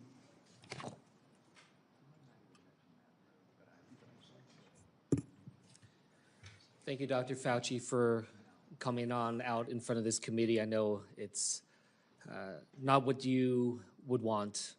It's not what you deserve. I just want to say and start by just saying thank you to you for your service to this nation. I didn't know much about you prior to the pandemic. I came to learn about you from however many Americans did, but I also had the opportunity to talk to you and engage with you as someone who is a member of the Select Committee on the Coronavirus Crisis over in the House of Representatives. When I learned about your background, 38 years as the director of the National Institute of Virology and Infectious Disease, appointed by President Reagan, served under 7 presidents, 4 Republicans and 3 Democrats. I admire that greatly. I myself had a chance to serve in the executive branch, serve in government under both a Republican president and a Democratic president. And I believe that we need more of that type of work, a place where we can understand our jobs not as coming from a place of partisanship and politics, but that of just public service. And right now, I feel the hyperpartisanship growing in this country in dangerous ways. I feel it much more present here on the Hill than I did back when I served as a nonpartisan career public servant at the State Department. And I worry about it. I worry about what kind of trajectory we're on as a country and what this causes when it comes next for public service and those willing to step up for our nation. And it's not just in the attacks, but we see it brought out with the cuts to funding, to the firing of federal workers, to the demonization of their motivations, people calling our public servants criminals, thinking that they are there solely to undermine others that are trying to engage. I look at it right now. You know, it's not just that the people are being attacked, our public servants being attacked, but that it's undermining the very nature of the work of governance. You know, these cuts to HHS funding, to NIH funding, to the grants, cuts to the researchers doing the critical work to find cures and medicines. These firing and these cuts, they're creating a chilling effect, honestly, a chilling effect for the next generation of people who might consider stepping up to serve our nation, to be the next generation of researchers who now are wondering whether or not this is the right thing for them to do at a time when they see some of their colleagues or those that they looked up to being attacked, their funding being cut. Researchers that I talked to who are now either leaving the country or considering leaving the country to do their work because of the sheer unpredictability of America. That this nation so great, so powerful, has now been crippled with this sense of unpredictability and unreliability. That is not the type of country that I hope we strive to be. I've raised this because these attacks upon Dr. Fauci, it's not just about him. It's sending signals to others who are thinking about serving our country, our scientists, our doctors, our healthcare professionals, our researchers, trying to show to them that if you don't get in line with the politics, that you will also potentially be subject to attacks. And from the work that he has done, from HIV/AIDS to Ebola to COVID, you know, we've seen him try to engage in these crises. They're not easy, especially when it's a novel disease, when you don't know what comes next, a lot of unknowns, having to make decisions without the full breadth of knowledge we always wish we had in hindsight. But there is nothing perfect, no perfect clarity when it comes to pandemics, when it comes to crises. I worked in national security and wars and crises. I made judgment calls, gave my best advice to generals, to ambassadors, even to a president. Did I get it all right? No. Did I do my best? I did everything I thought I could with the information that I had. The public servants, they do this work because they love this country and that they strive to improve it. It's not an easy job, but it is because there is so much at stake in our country. But these public servants do it because they are in the arena. I just want to end by just reading a portion of this because I think it's important as we're thinking about how to be able to treat public servants through this country, to think through this. And in the words of Teddy Roosevelt saying, it's not the critic who counts, not the man who points out how the strong man stumbles or where the doer of deeds could have done them better. The credit belongs to the man who is actually in the arena, whose face is marred by dust and sweat and blood, who strive valiantly, who errs but comes short again and again, who spends himself in a worthy cause, who at the best knows in the end the triumphs of high achievement, and who at the worst, if he fails, at least he fails while daring greatly, so that his place shall never be with those cold and timid souls who neither know victory nor defeat. Thank you for your service, Dr. Fauci. I yield back. Senator Alling. Thank you, Mr. Chairman. Well, nothing says honesty like taking the fifth, huh, Doc? Let's try something. What day of the week is it today?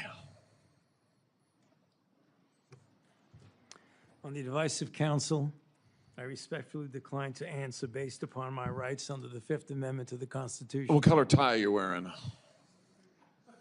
On the advice of counsel, I respectfully decline to answer based upon my rights under the Fifth Amendment to the Constitution. What color's the carpet in front of you? On the advice of counsel, I respectfully decline to answer based upon my rights under the Fifth Amendment to the Constitution. Let's just get one thing straight. You don't have any rights under the Fifth Amendment because you've been pardoned, as you very well know. As the Supreme Court has been clear for a century and more, Brown versus Walker, 1896, when he has been pardoned, he may not stand upon his privilege. You know that. Your lawyers sitting behind you now shifting nervously in their chairs, they know it. This isn't about the Constitution. This isn't about the law. This is about contempt. Contempt for this body and contempt for the American people.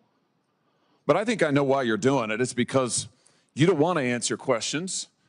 It's because you did all kinds of terrible things. It's because during the pandemic you got rich, didn't you? You got rich while people were dying, hundreds of thousands of Americans, over 1 million in the end, and you were getting rich, and not only were you doing that, you were using federal employees with taxpayer money to apply for and solicit cash prizes for you personally, cash prizes totaling over $1 million. You did all of that during the pandemic, didn't you? That's a question. On the advice of counsel, I respectfully decline to answer based upon my rights under the Fifth Amendment to the Constitution. You remember Greg Folkers? Who was that? On the advice of counsel, I respectfully decline to answer based upon my rights under the Fifth Amendment to the Constitution. Your chief of staff is the answer. Do you remember Patricia Conrad? Who was that?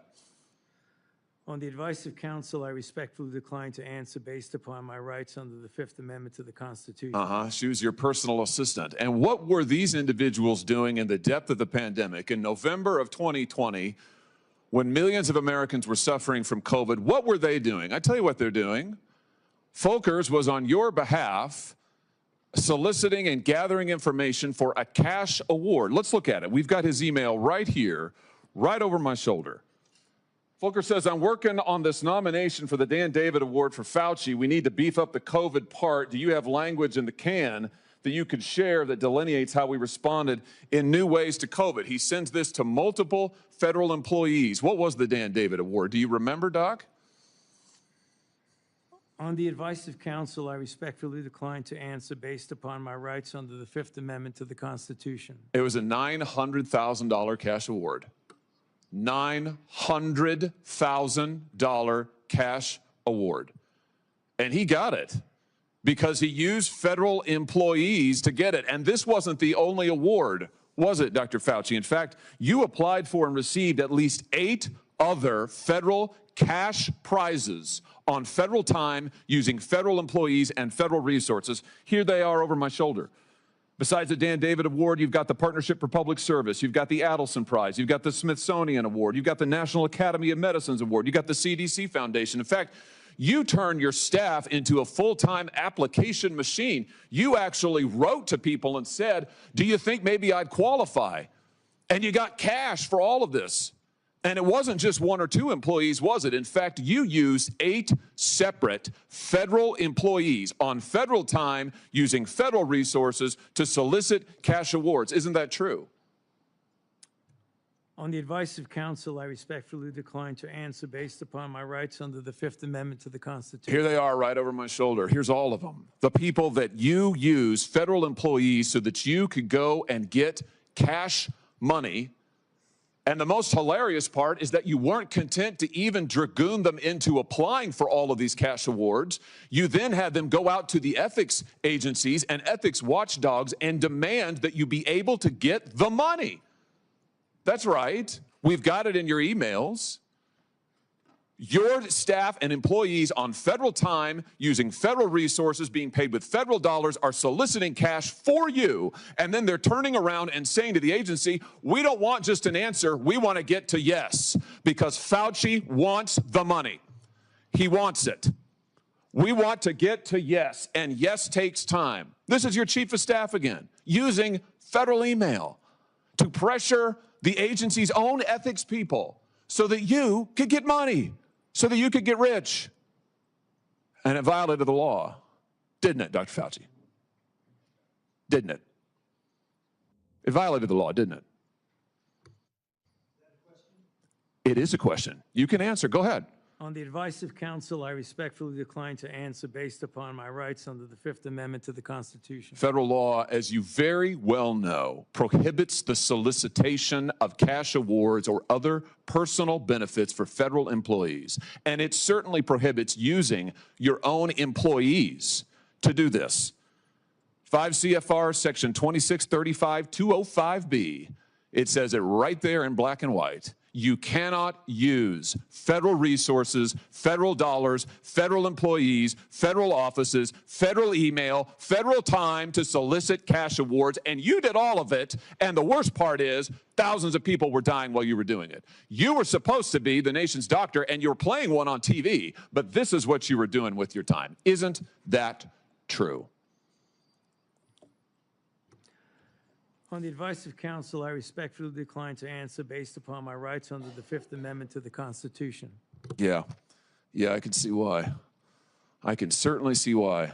You know what I can't quite figure out is that why you were so obsessed with it, because you're already rich. I mean, and your scheme worked here.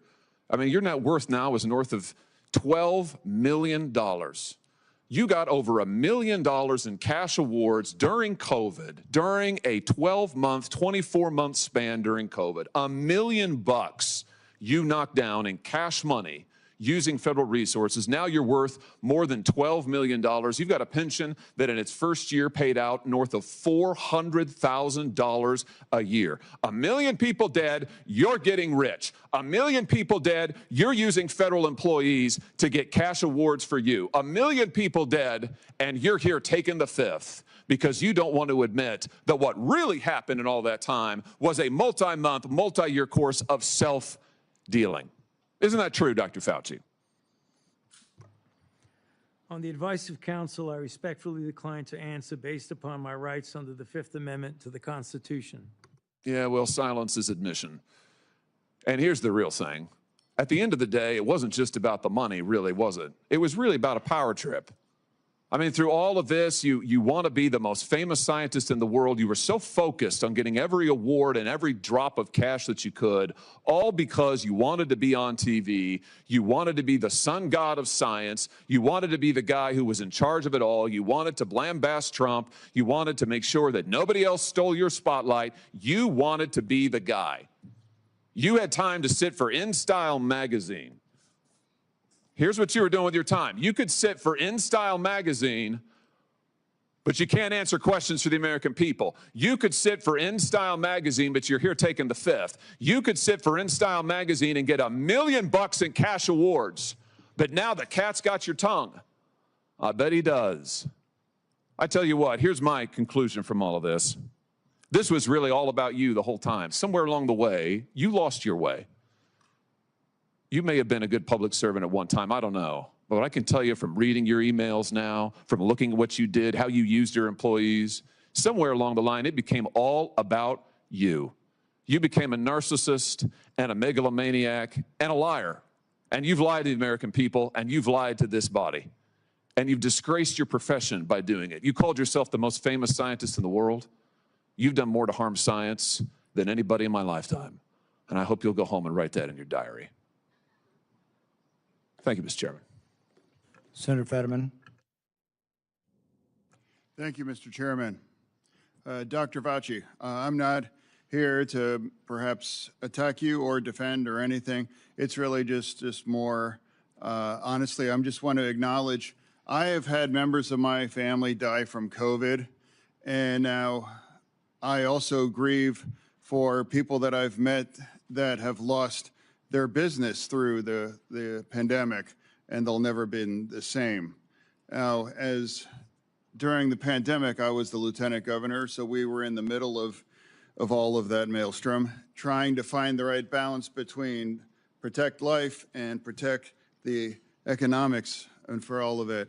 And I'm not sure if we got it all right or wrong, but without a doubt, I can continue to question myself. But one that it's not about much more your regrets, but I have one, and that is early on that there was the theory that the virus could have emerged from the lab. And early on that became like a right-wing kinds of theory, and I thought it seemed to make sense. Now, there was a really advanced lab that was close by, and then you have this unknown virus out. So, but that became a very partisan thing, and now it seems now it's more and more emerging theory that would have come from the lab. Now, you know, I think that the next time our nation's facing something like this, we are not become, you know, as I might have been, blinded by the partisan idea that maybe the truth might come from a side that's different than you are. But I think we should really be willing to pursue truth, no matter where that may have emerged, you know, for all of that. So, and I now cede the remain back to the chair. Thank you. Senator Moreno. Thank you, Mr. Chairman. And I will echo Senator Johnson's comments about your opening statement, Mr. Chairman. I think it was dead on. Very, very well done. Mr. Fauci, do you know who David Schertler is? On the advice of counsel, I respectfully decline to answer based upon my rights under the Fifth Amendment to the Constitution. Fifth Amendment of the Constitution. What does the Fifth Amendment of the Constitution say?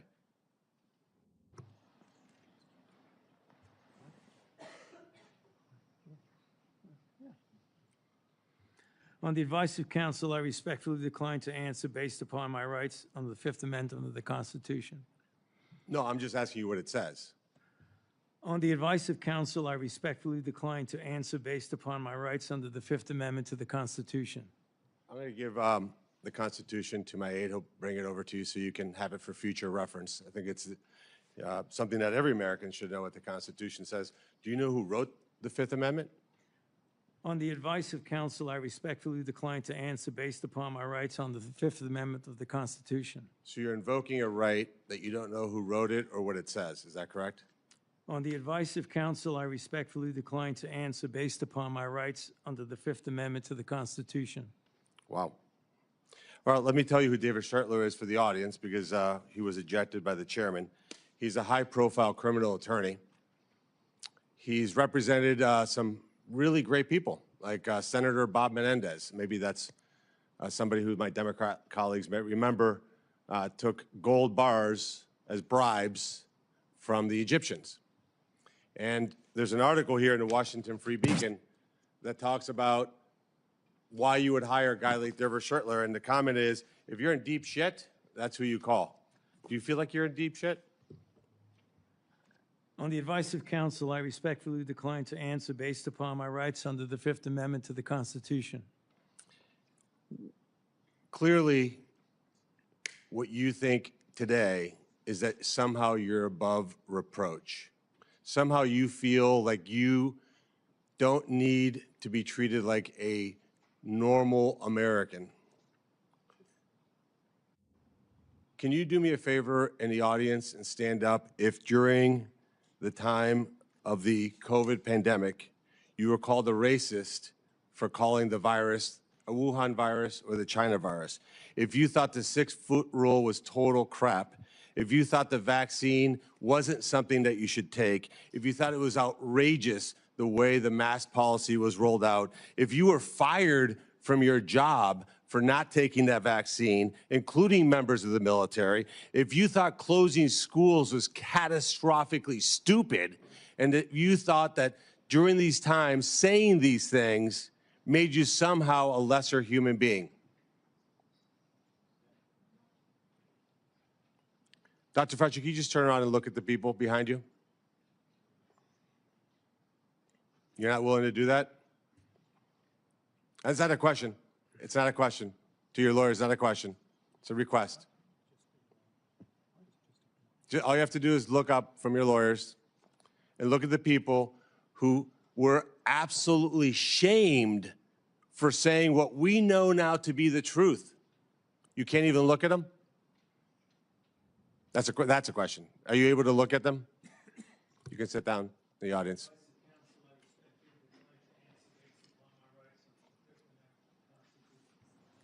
There was a mom in Ohio during the depth of the coronavirus pandemic, decided to go to her high school football game for her son. They hadn't been out much. The kids had been learning at school, and then the school got shut down. They hadn't really gotten much out of that education. As any parent knew, that remote learning was no learning at all. But it was a Friday night. Her son wanted to go watch a buddy go play football. So they went to the stadium. They sat alone, far from everybody else, just a mom, a dad, a few kids. They didn't feel they needed to wear masks because it was stupid, because they were outside. They all live together. They're not near anybody. Dr. Fauci, do you know what happened to that mom and that family? That's a question. On the advice of counsel, I respectfully decline to answer based upon my rights under the Fifth Amendment to the Constitution. They were dragged out of that stadium and arrested. Those policies were put in place because you had moronic politicians that listened to the words of a megalomaniac who was more interested in having met a Kardashian than the suffering of the American people, and that is you. Your advice to communities like that, to idiotic politicians who enforce those rules, arrested that mom for watching a football game with her own family outside. When that story broke, I said to myself, I cannot stand idly on the side and watch this happen. It was about 6 years ago today that I decided I'm going to give up my businesses, sell them all, run for office, run for the United States Senate. Here I am sitting in front of you 6 years later saying, who the fuck do you think you were for doing that? It is a total disgrace what you did to this country. And if my Democrat colleagues are standing there defending you, I hope the voters of the United States of America watch the clips of every one of you doting on a guy who was more interested in being a celebrity than saving American people. I will make it my mission to make certain that every single one of those Democrats who did that will see that clip over and over and over again. Because there is no defense of what you did. You may have had a 50-plus year legacy of public service, but it ends in total and complete disgrace. So let me ask you an opportunity to answer one question. Will you apologize, just apologize, to the people who you harmed through your actions? Will you say, do you have the dignity to just say you're sorry? On the advice of counsel, I respectfully decline to answer based upon my rights under the Fifth Amendment to the Constitution. So you won't apologize to the military members who Joe Biden summarily dismissed from the military for not taking the vaccine? On the advice of counsel, I respectfully decline to answer based upon my rights under the Fifth Amendment to the Constitution. Will you apologize to the business owners that lost their business, shattered their lives, and they'll never recover? On the advice of counsel, I respectfully decline to answer based upon my rights under the Fifth Amendment to the Constitution. Will you apologize to the moms who had to force their infant children, 2, 3, 4-year-olds, to put masks on, and what that did and how that traumatized those kids?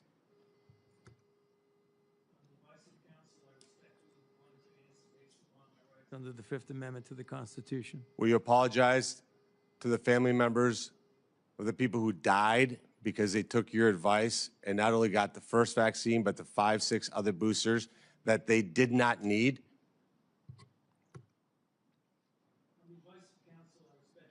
To answer based upon my rights under the Fifth Amendment to the Constitution.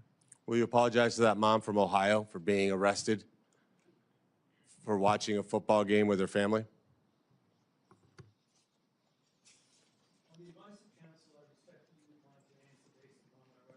Fifth Amendment to the Constitution. So you didn't know who wrote the Fifth Amendment. It's James Madison. Lived in this town.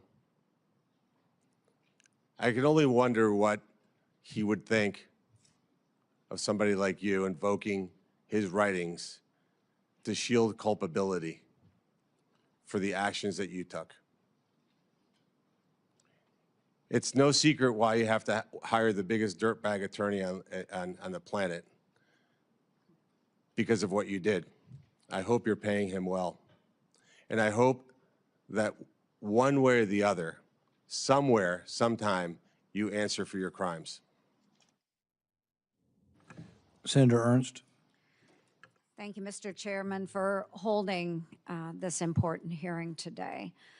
Dr. Fauci, Americans haven't forgotten the tragic stories of people who lost loved ones during COVID and those that were denied a chance to say goodbye to their family members that were in hospitals or residing in nursing homes because of the COVID-19 protocols.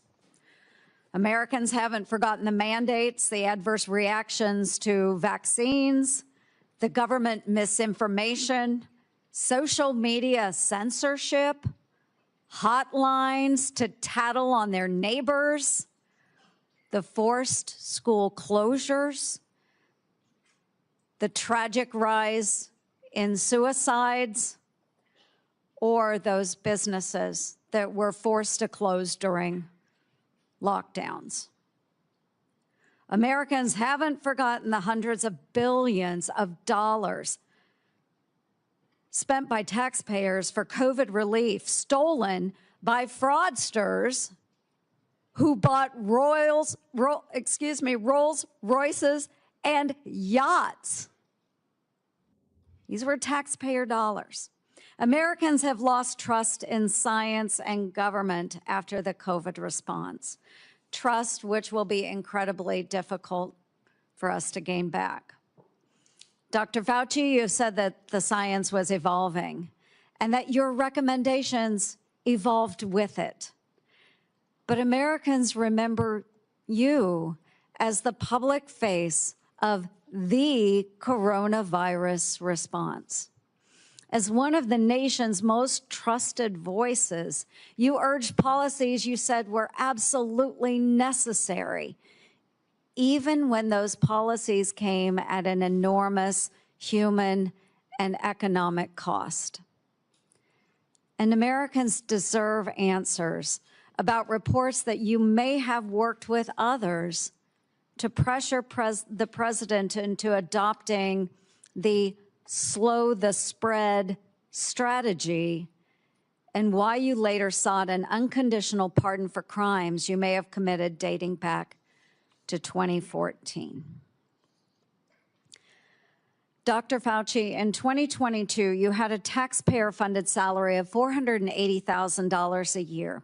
You were, in fact, the highest paid federal employee in the entire federal government, even making more than the NIH director and the President of the United States.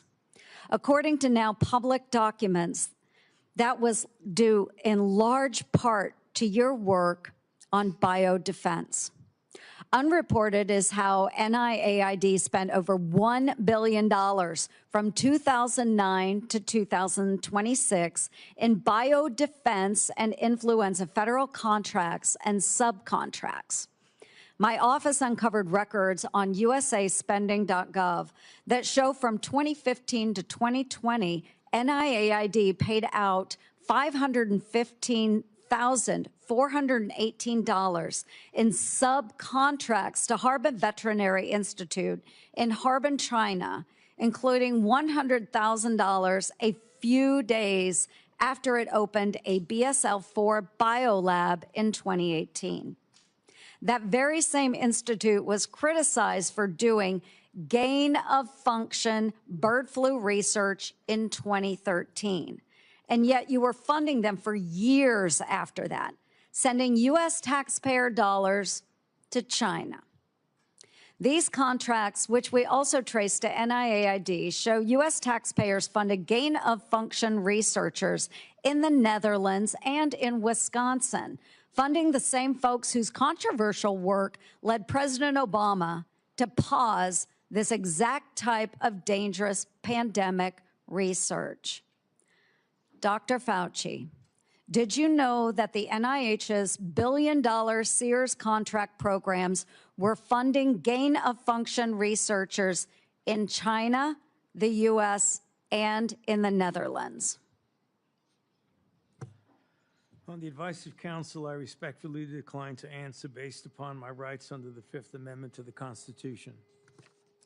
Dr. Fauci, Dr. Deborah Birx wrote in her book that you and President Obama's former CDC director were at a Saturday, March 14th,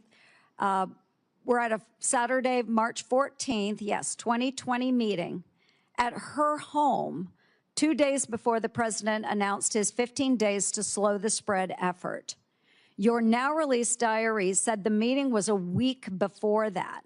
Dr. Birx said you all were trying to trap the president into having no other options. She wrote, your plan was to, quote, block any of the president's escape routes. So, quote, he'd have no choice but to agree to our flatten the curve measures. Yes or no, Dr. Fauci, did you try to block or trap President Trump into the slow the spread, flatten the curve measures in March 2020? On the advice of counsel, I respectfully decline to answer based upon my rights under the Fifth Amendment to the Constitution. When the COVID-19 virus broke out in Wuhan, China, you, Dr. Fauci, knew pretty much right away that NIH had funded Chinese labs, including those doing coronavirus research. There's email traffic from early January 2020 where your staff was flagging for you that NIH funded coronavirus research at the Wuhan lab through EcoHealth Alliance. Yet few Americans knew we funded the Wuhan lab because the funding went through a sub-award and was not reported to the public database like usaspending.gov as it should have been. Also, EcoHealth violated federal law by failing to report in its research papers how much taxpayer funding it spent on that research. At my request, the Government Accountability Office helped track down that $1.4 million of U.S. taxpayer money that was sent to the Wuhan Institute of Virology, both by you, Dr. Fauci, and through USAID. But first, it passed through EcoHealth Alliance, which I helped to get defunded through the NDAA. Dr. Fauci, did you intentionally use subaward funding to obscure NIH funding of Chinese biolabs and coronavirus research? On the advice of counsel, I respectfully decline to answer based upon my rights under the Fifth Amendment to the Constitution. NIAID awarded multi-million-dollar grants to a number of scientists shortly after they wrote publicly in the Proximal Origins paper that the COVID virus likely came from nature. Though documents Chairman Paul released last week show in private, those same scientists were much more open to the virus being from a lab. In 2023, Representative Jordan insinuated that you basically gave a $9 million bribe in the form of an NIH grant to NIH-funded virologists to say the virus likely was from nature. Dr. Fauci, yes or no, did you reward the Proximal Origin authors by giving them NIAID grants or contracts? I decline to answer based upon my rights under the Fifth Amendment to the Constitution. Dr. Fauci, we have learned that U.S. coronavirus researchers at UNC shipped, quote, humanized or transgenic mice to China by around 2017 for use in their dangerous coronavirus work.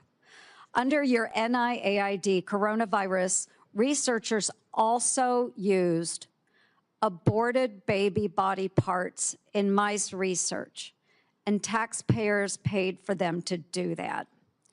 NIH-funded coronavirus researcher Dr. Ralph Barrick and his colleagues at UNC put parts of livers, thymuses, and chunks of human fetal lung that they got from aborted, almost 5-month-old human babies. They put those parts in their research mice. They disgustingly named them BLTL mice and wrote they had created a, quote, sandwich of aborted body parts in the mice. Get it, folks? BLT. A BLT sandwich. Your RML lab employees in Montana also ordered and used aborted baby body parts in their taxpayer-funded research. And emails show how they plan to use those mice for post-COVID work. NIH funded putting aborted babies' fingers and scalps off the heads of aborted babies and putting them into the backs of research mice. The scalps later grew fine baby hair in the mice.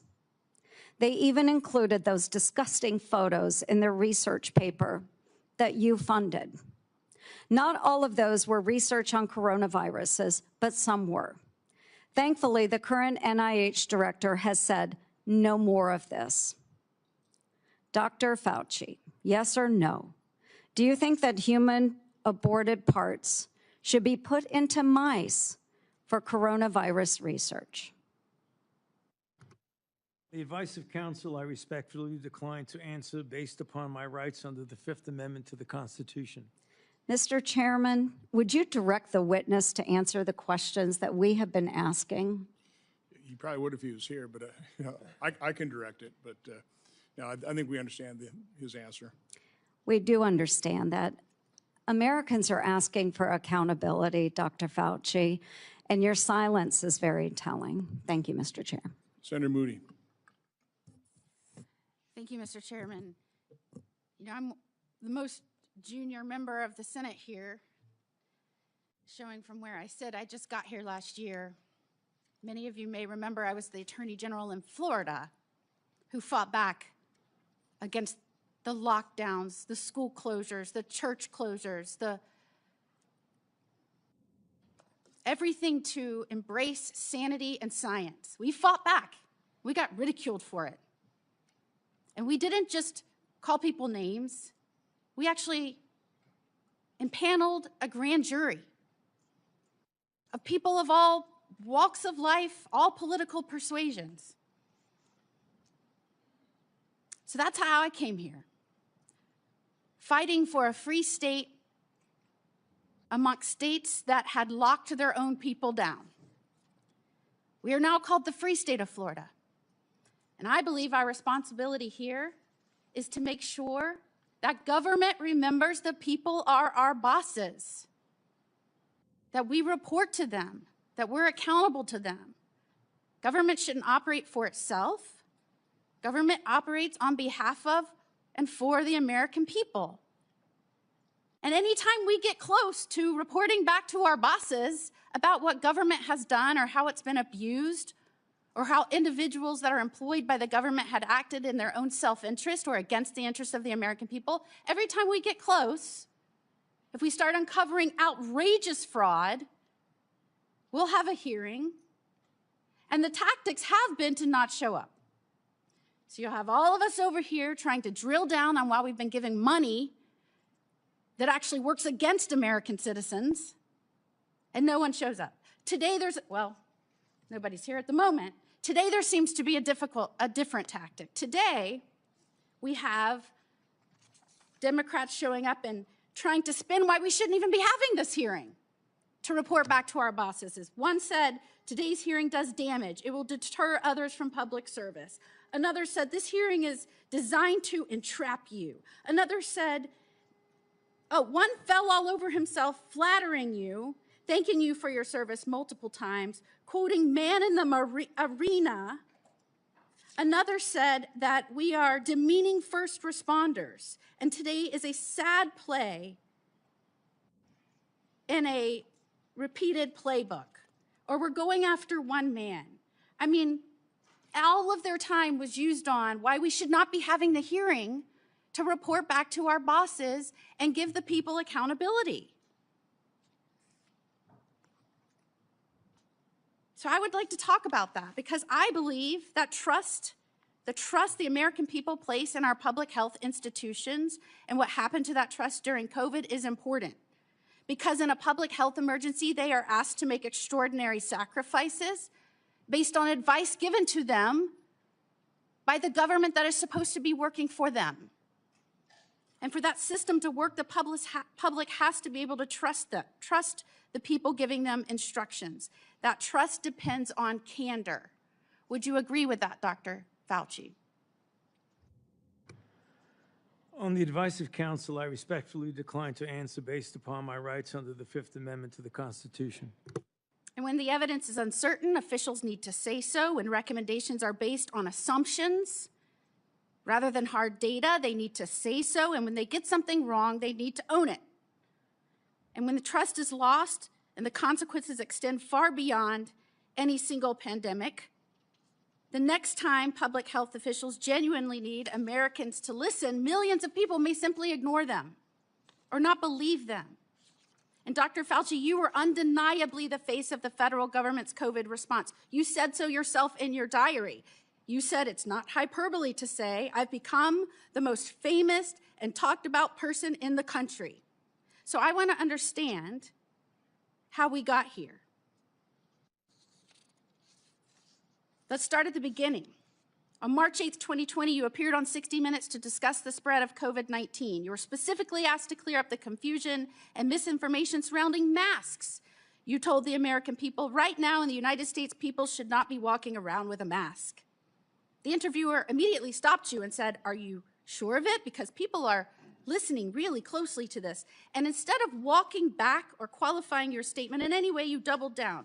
There's no reason to be walking around with a mask. When you're in the middle of an outbreak, wearing a mask might make people feel a little better. It might even block a droplet, but it's not providing the perfect protection that people think it is. And often there are unintended consequences. People keep fiddling with their masks. They keep touching their face. Just a few weeks later, the CDC released its guidance recommending that Americans wear masks in public. You were asked to explain your original recommendation. You emphasized a very different consideration. You said, well, back then, the critical issue was to save the masks for the people who really needed them because it was felt there was a shortage of masks. So I want everybody to sit with that. The critical issue driving your initial recommendation to the American public was scarcity, logistics, not medical evidence. So when you told the American people there was no reason to wear a mask, what was your principal objective? Giving them an honest assessment of the medical evidence or discouraging them from consuming a scarce supply of masks? On the advice of counsel, I respectfully decline to answer based upon my rights under the Fifth Amendment to the Constitution. Well, unfortunately, that was just the beginning of a broader pattern. Let's talk about the 6-foot distancing rule. In April 5th, 2020, interview on CBS said, "Every time I get to that podium in the White House briefing room, I always essentially plead with people. Please take a look at those very simple guidelines of physical separation, and they're very, very clear. Physically separate 6 feet away." Yet when Congress finally asked you in 2024 what science supported that evidence, 6-foot distance rule for COVID, you admitted you were not aware of any studies supporting it. Incredibly, you said the 6-foot rule sort of just appeared and described it as an empiric decision that wasn't based on data. That rule had real consequences. Schools didn't open back up. Businesses didn't open back up. Churches didn't open back up. I could go on and on and on. And Americans were kept physically separated from one another during the most difficult moments of their lives. Many lost loved ones during that time. So, Dr. Fauci, did you have any evidence to support a 6-foot separation rule when you gave that advice to Americans?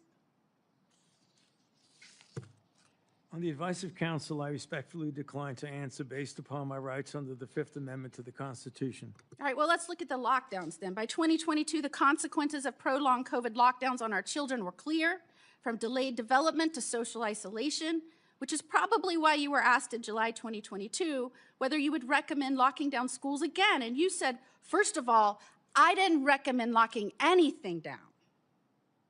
But now we have your diary, and it tells a very different story from the one you told the public.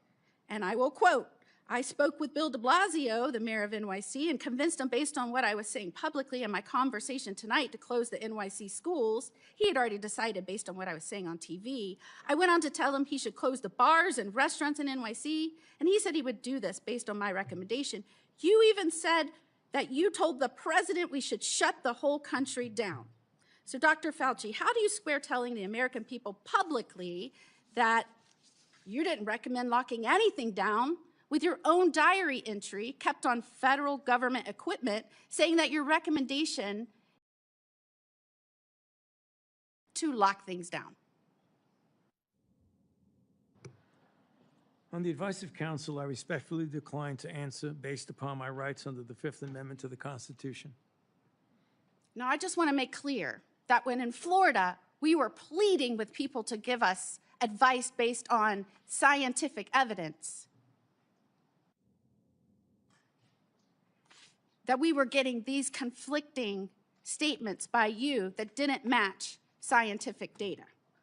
And in fact, when we impaneled a grand jury, the grand jury's conclusion, not surprising to anyone, and by the way, we're still the only state to have impaneled a grand jury. I was the only attorney general to do this. We did this in 2023. That conclusion was the lockdown, mask, and social distancing advice ministered by federal agencies and implemented by certain local, state, and federal agencies was not based on the best available scientific data. In fact, many recommendations and their accompanying mandates departed significantly from available research. Again, people from all walks of life, all political persuasions, that is what they found. And yet, during that time, while you were giving those statements, knowing there was no scientific basis for it, and we know now you knew it because we have your diary entries, you called the governor that I worked with to fight to keep Washington and D.C. out of our state so that we could indeed respect the rights of our citizens. You called our governor, Governor DeSantis, and I'm going to quote this so I get it right out of your journals, a total jerk, that he is a complete disgrace, that he is blocking local authorities from mandating masks in various locations, including schools, And you were very concerned and upset that we were actively, and I'm going to quote, criticizing you, and we talked virtually every day about being wrong on everything. And what is astounding is that you wrote you feared because of that, because we were questioning our government, because we were fighting back for the truth from our government, from scientifically based recommendations, because we were pushing for that. You said you feared that our democracy is in dire danger. Thank goodness we have people up here that I work with that understand our role, which is to report to our bosses, the people, because they are in charge. Calling for our government to be honest with us and transparent with us and accountable to us, that is a democracy. What you did is the opposite. And I cannot believe I have to explain this to someone who represented our government and some of the most important issues for so long. And before I conclude, if I can just put up our pardon. This is the pardon you have heard so much about. And Dr. Fauci, the only other person that got a pardon like this, I believe, had a last name of Biden. This pardon goes back to, and if you'll see, January the 1st of 2014. Did you talk to President Biden and ask for this pardon? On the advice of counsel, I respectfully decline to answer based upon my rights under the Fifth Amendment to the Constitution. Who did you talk to in the White House about this pardon?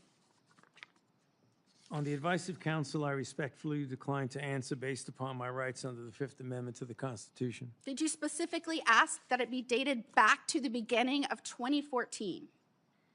On the advice of counsel, I respectfully decline to answer based upon my rights under the Fifth Amendment to the Constitution.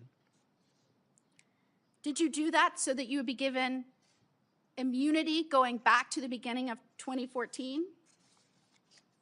On the advice of counsel, I respectfully decline to answer based upon my rights under the Fifth Amendment to the Constitution. I'm just very interested why it was this date. Did it have anything to do with the fact that 2014 was also the year that the NIAID or NIH began funding EcoHealth Alliance's Understanding the Risk of Bat Coronavirus Emergence grant? On the advice of counsel, I respectfully decline to answer based upon my rights under the Fifth Amendment to the Constitution. And this is the same grant that funded the work on bat coronaviruses at the Wuhan Institute of Virology.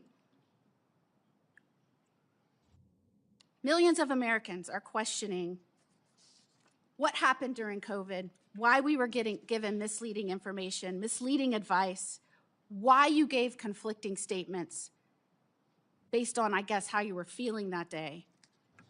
And Americans, rightfully, we lost over 1 million Americans. They should be insulted when the Democrats insult our chair that he is doing this because he is on an obsessive mission to go after one man. Could his obsessive mission be to find out why 1 million Americans died and who might be responsible for that and where that started? Could that be his mission, Dr. Fauci? On the advice of counsel, I respectfully decline to answer based upon my rights under the Fifth Amendment to the Constitution. And after everything we have just walked through, can you sit here today and tell the American people, our bosses, that you bear no responsibility for their collapse in trust of their government? On the advice of counsel, I respectfully decline to answer based upon my rights under the Fifth Amendment to the Constitution. Time has expired. We're going to do another quick round for those who remain, about 5 minutes. Any questions that haven't come up that are pressing? Let's try not to go over territory that's already been done. I'll begin by asking unanimous consent to insert into the record documents show that the CIA transferred funds to NIAID through interagency agreement. Hearing no objection, so ordered. We had hoped to hear testimony from Anthony Fauci today. We haven't, but I think it's important that we do hear from him. So we will have a video we'll play in a moment. For years, Anthony Fauci has been the public face of saying this in all likelihood came from nature. He kept saying, it's the marketplace, it's the marketplace, it's the marketplace. He's been saying that on television up until recently. But what we find is that what he was saying in public is different than what he was saying in private. In January, in private, he wrote that looks like the wet market was a super spreader event. It didn't originate there. We know that some of the earliest deaths and sickness came from somewhere else. But then for years and years, we got dishonesty. So let's play the video so we can see a little juxtaposition of the problem we were dealing with. Fauci's journal entries contradict what he said publicly about the origins of COVID-19. Fauci admitted in January 2020 that the initial outbreak of COVID did not occur at a wet market. Take a really good look at the animal-human interface and the fact that animals from the wild are being brought into wet markets. You have animals that come out of the wild that are sold at these open, what they call them, wet markets. Wet markets, where you bring animals in from the wild who have these viruses. The wet markets in Asia, where people bring animals from the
They wouldn't let us be with her. And to this day, it's one of the saddest things. And it just, I think all of us should think about this. They were not allowed to visit their mom. He wasn't allowed to visit his wife in the hospital. But based on this misunderstanding of natural immunity, that for some reason, 2 weeks later, they were a problem. But this was all promulgated by you.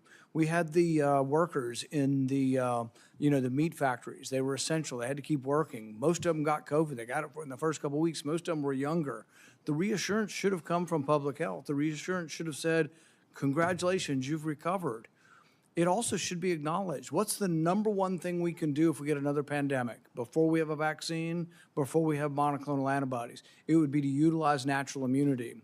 So instead of the advice you were giving to Cuomo and others in New York that led to the deaths of hundreds of thousands of people or tens of thousands of people, you could have been saying, well, maybe the nurses taking care of the elderly should be people who are 2 weeks out from COVID infection. We could have used natural immunity as somewhat of a block of protection. Imperfect, but the only protection we had and the only thing we could have done. Instead, the nursing homes were seated with people who had COVID. So I think the discussion of natural immunity is one where there wasn't sufficient honesty, humility, there wasn't enough presentation to encourage people. That was the only encouraging thing we had for a while is you've got it, you're very, very, if not impossible, close to impossible chance that you'll die if you get it again. Everybody could have been reassured. Nobody was reassured. It's like, well, we don't know. We just don't quite understand natural immunity. My favorite quote from that is from Martin Kulldorff from Harvard, you called him one of the people that you had to take down, the fringe epidemiologist, which I've never ever heard a scientist call another scientist that. But he jokingly said on Twitter, he said, yeah, we knew about natural immunity from 486 BC, from the time of the Athenian plague. We lost all knowledge of it in 2020. The good news is it's slowly coming back. 24 to 2025, we're beginning to understand what natural immunity is again. Not something perfect, but a useful tool that could have been used, but also something that could have helped people by telling the public, my goodness, you're not going to die now. You have a chance. If you've already had it and you're 85 years old and you're at risk for it, and you're wanting to feed your wife, and they're telling you to wear 4 masks and not be around your wife when you've already had it, it made no sense. I visited with a man whose mom was 83 and she was dying from COVID. They go to the hospital in Orange County. They won't admit her to the hospital till she's vaccinated because we have a policy that everybody in the hospital must be vaccinated. She's got COVID and they wanted to vaccinate her again. At one point in time, the CDC understood this. They told people, don't get vaccinated if you've had COVID within 3 months. Why? Because it may give you a heightened immune response when you've already got a heightened immune response. But giving a person very sick, and many of the people who died from COVID died from sort of this storm of response, this immune storm. The answer wouldn't be try to stir up their immune response more by giving them a vaccine. The answer was actually steroids. And good old-fashioned steroids, 37% reduction in death. It turned out to be way more valuable than remdesivir, way more valuable than any of the other treatments. But I don't remember ever hearing a complimentary word on natural immunity or steroids or anything else. And you know, I wish we could have done more today. I would have been willing to accept an apology today. I'm sorry I made mistakes. We all made mistakes. And, you know, at the time, I thought the gain of function research was, you know, the risks of it were worth the benefits. But I've reassessed since 15 million people died. People say, well, gosh, these things never happen. We know it happened in 1977. We know with 100% certainty a virus escaped. In 1977, there's something called the Russian flu. Nobody's exactly positive how it got out. But when they sequenced it, they found out that a flu in 1977 had exactly the same RNA as a 1954 one that they had in the lab and they had created a vaccine for. In fact, turns out anybody born before 1954 was immune, and the only people who got it were people who had been born between 1954 and 1977. But it was identical. The genetic sequence was identical to this vaccine or the virus from 1954, and that doesn't happen because these respiratory viruses are always mutating. To be identical means it had to have leaked from the lab, proof positive that it had. So we know this happens. An author by the name of Young wrote a book and said there was 1,200 cases of significant accidents that have occurred. We knew all of this, and yet it was completely discounted because I think you were worried that if it was seen that you funded dangerous research that started the pandemic, you'd get blamed. And it was a concerted effort. It wasn't just you. Anybody associated with the funding decided we needed to protect ourselves. Senator Johnson. Thank you, Mr. Chairman. You mentioned that we lost knowledge of natural immunity. I didn't. Dr. Fauci did. I supposedly had an asymptomatic case of COVID because of the very faulty PCR test. I never got vaccinated or injected. There's no way I would have done that because I found out enough about the mRNA gene therapy. But you also brought up the issue of hospital protocols. I'm going to be holding a public event on hospital protocols. We've already received a couple hundred testimonies. They are heart-wrenching. They are heart-wrenching. Here's an excerpt from the testimony of a staff surgeon, very experienced, doctor for decades, at Providence Regional Medical Center, Everett, Washington. Quote, after our hospital was given remdesivir by the CDC, we were provided misleading/inaccurate information about the drug biomedical leadership. When I had a young trauma patient who was a perfect candidate for remdesivir, the infectious disease doctor on call told me to not give it to her because, quote, she seemed like a nice girl. He concludes it was known early the remdesivir kills. As I said, nurses referred to it as run, death is near. So again, I've always been, because it never made sense to me that we put all of our eggs in the experimental gene therapy. If you knew anything about it, you would have avoided it like a plague. And we sabotaged early treatment. But the only treatment we really approved, monoclonal antibodies, which I think basically worked pretty well, but those weren't particularly available. They were denied an awful lot of patients. It was all remdesivir. based on a study that the NIH changed the endpoint from mortality, because it had no impact on mortality, to days of recovery. A drug that the WHO recommended against its use in COVID in November of 2020, but a drug that cost over $3,000 for a course of treatment, versus things like ivermectin, hydroxychloroquine, who even Dr. Fauci, I should have got that one out because I want to take this time to enter things in the record, said that, we need to have a very tight protocol on remdesivir because it's unknown, but hydroxychloroquine, that's approved, some side effects, but we have a long history of it. Let's put up my latest chart. Again, I was tracking adverse events on the experimental injection, but I use this chart as a comparison. So you've got ivermectin, hydroxychloroquine. These are average, again, VAERS doesn't improve causation, but there's correlation. It's there for safety signals. So ivermectin, over 30 years of FDA reports, 17 deaths per year. Hydroxychloroquine, over 38 years of reporting, 142 deaths per year. Remdesivir, over 5.5 years, 546 deaths per year. The COVID injection, almost 7,000 deaths per year. Which is safest? What did the FDA freak us out about ivermectin, hydroxychloroquine, when they turned a complete blind's eye toward the injection's injury? So I want to enter the quote from the surgeon. By the way, here's the answer. Cheryl Atkinson, in an interview, said that when it comes to money, we check financial ties among experts on the government panel devising coronavirus treatment guidelines, which had the effect of dialing back hydroxychloroquine use and giving an edge to remdesivir. We found the 11 members reporting links to a drug company. 9 of them named relationships to remdesivir's maker, Gilead. 7 more, including 2 of the committee leaders, have ties to Gilead beyond the 11 months they had to disclose. 2 were on Gilead's advisory board. Others were paid consultants or received research support and honoraria. By the way, within the study, I think one of the study participants was an employee of Gilead. A bunch also had conflicts with Gilead. So, gee, I wonder why. There are conflicts of interest. Gilead made billions of dollars off of remdesivir and people died. In terms of ignoring safety signals, you can probably put that down now. This has come to light. This is Dr. Drew Weissman, who got the Nobel Prize for the mRNA platform. He wrote to Dr. Fauci on February 8th of 2020. Tony, I wanted to alert you to some new data we generated with our mRNA LNP vaccine. Now, it was a higher fold dose, but that mRNA LNP go to the placenta and fetus, measured by translation of the mRNA and cause of immune response in the amniotic fluid. So that same day, Dr. Fauci responds, it'd be interesting to see what human dose levels given intramuscular do.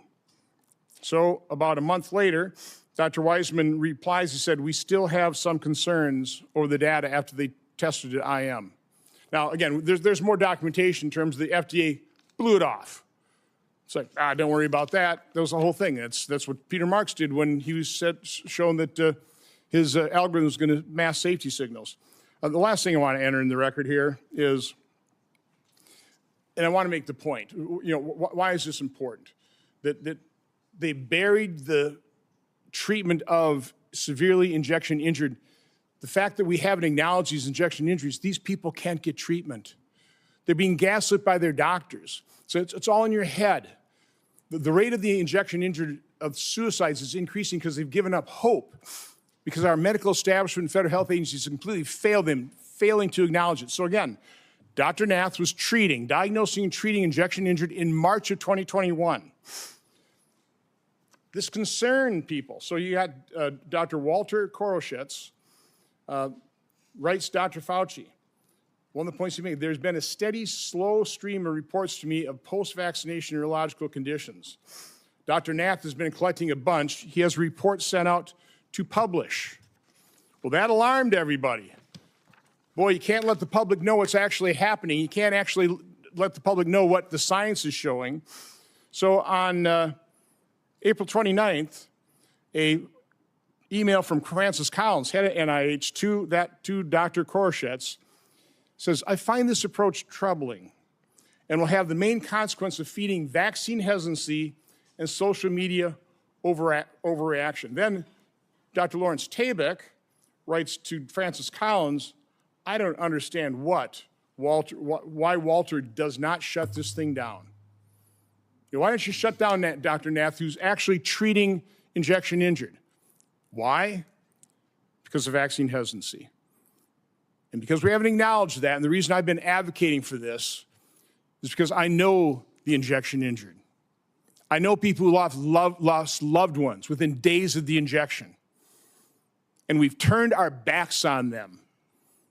They deserve acknowledgement. They deserve to be heard, seen, and believed so they can get treatment. I also know the doctors whose careers were destroyed because you denigrated things like ivermectin and denied ivermectin to people in hospitals who got their kidneys knocked out by the remdesivir but got put on ventilators, never got to hug their loved ones goodbye because of those hospital protocols.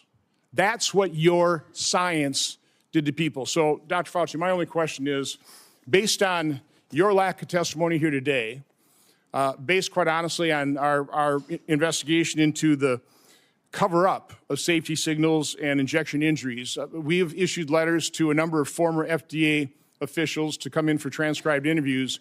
You will be getting a letter today asking for a volunteer transcribed interview. So I'd be asking, will you comply or will I have to subpoena you? On the advice of counsel, I respectfully decline to answer based upon my rights under the Fifth Amendment to the Constitution. Expecting a subpoena. Thank you. Senator Scott. Dr. Fauci, did you personally receive any royalty payments connected to COVID-related intellectual property?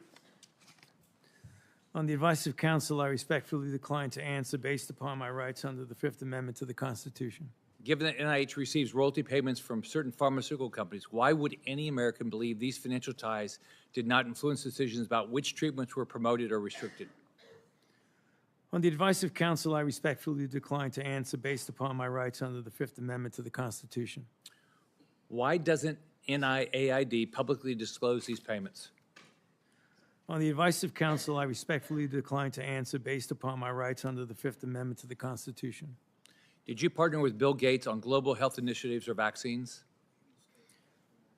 On the advice of counsel, I respectfully decline to answer based upon my rights under the Fifth Amendment to the Constitution. How much did Bill Gates entities provide in funding to NIAID collectively since 2005? On the advice of counsel, I respectfully decline to answer based upon my rights under the Fifth Amendment to the Constitution. To your knowledge, did Bill Gates partner with China on sensitive research? On the advice of counsel, I respectfully decline to answer based upon my rights under the Fifth Amendment to the Constitution. Specifically, dual-use research such as countermeasures or gain-of-function? On the advice of counsel, I respectfully decline to answer based upon my rights under the Fifth Amendment to the Constitution.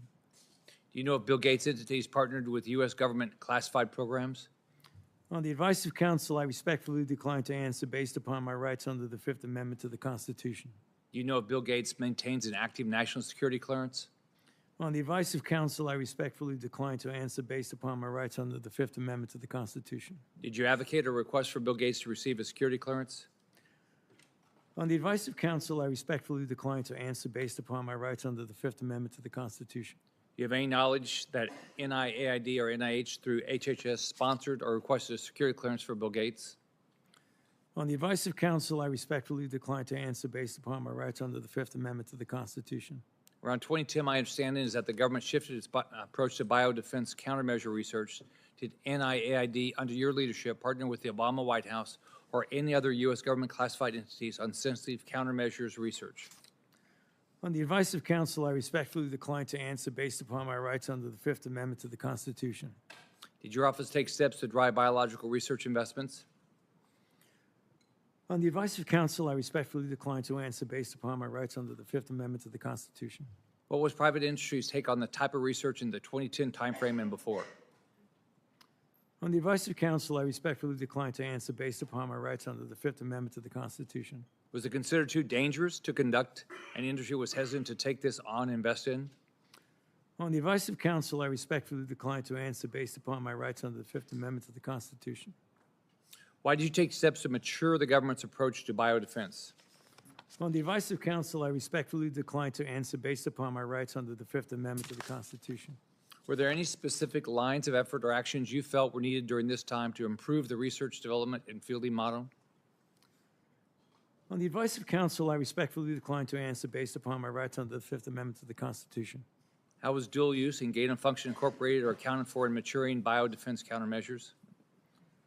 On the advice of counsel, I respectfully decline to answer based upon my rights under the Fifth Amendment to the Constitution. Did you ever discuss moving gain of function countermeasures research out of government space to private industry space? On the advice of counsel, I respectfully decline to answer based upon my rights under the Fifth Amendment to the Constitution. How were these private organizations regulated through government oversight while conducting risky research, including gain of function or gene editing technology? On the advice of counsel, I respectfully decline to answer based upon my rights under the Fifth Amendment to the Constitution. Did the Obama White House or any government entities take steps to inject funding into private industry? On the advice of counsel, I respectfully decline to answer based upon my rights under the Fifth Amendment to the Constitution. How do you ensure that our national security and public health is protected when private organizations work with foreign countries of concern and have the no government oversight, such as the EcoHealth Alliance research grant you funded in a CCP military lab? On the advice of counsel, I respectfully decline to answer based upon my rights under the Fifth Amendment to the Constitution. Given the culture of the pay to play at NIAID, did you or anyone acting on your behalf make any payment or enter any arrangement in any way or fashion to secure influence the broad pardon you received from President Biden? On the advice of counsel, I respectfully decline to answer based upon my rights under the Fifth Amendment to the Constitution. Thank you, Mr. Chairman. I'd like to ask unanimous consent to enter into the record a letter from the Department of Energy that confirms during Anthony Fauci's tenure that Bill Gates was given Q security clearance from 2014 to 2021. Without objection, that will be entered into the record. I'd also ask unanimous consent to enter into the record the contents of the folder of authorities provided to Dr. Fauci, including the pardon.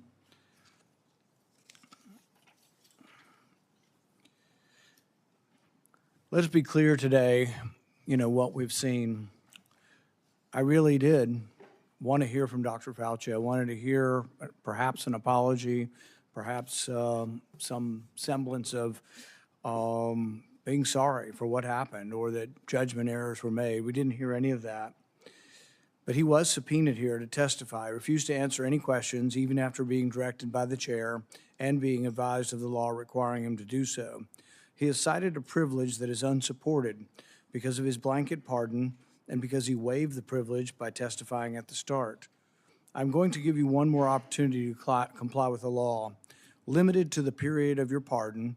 At any point between January 1st, 2014 and January 19th, 2025, did you destroy any federal record or tell anyone else to?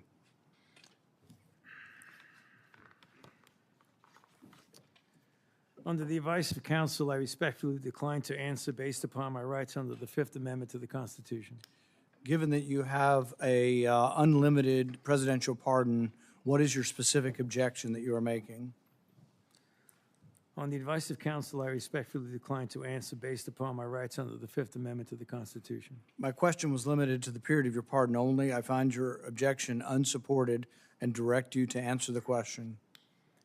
On the advice of counsel, I respectfully decline to answer based upon my rights under the Fifth Amendment to the Constitution.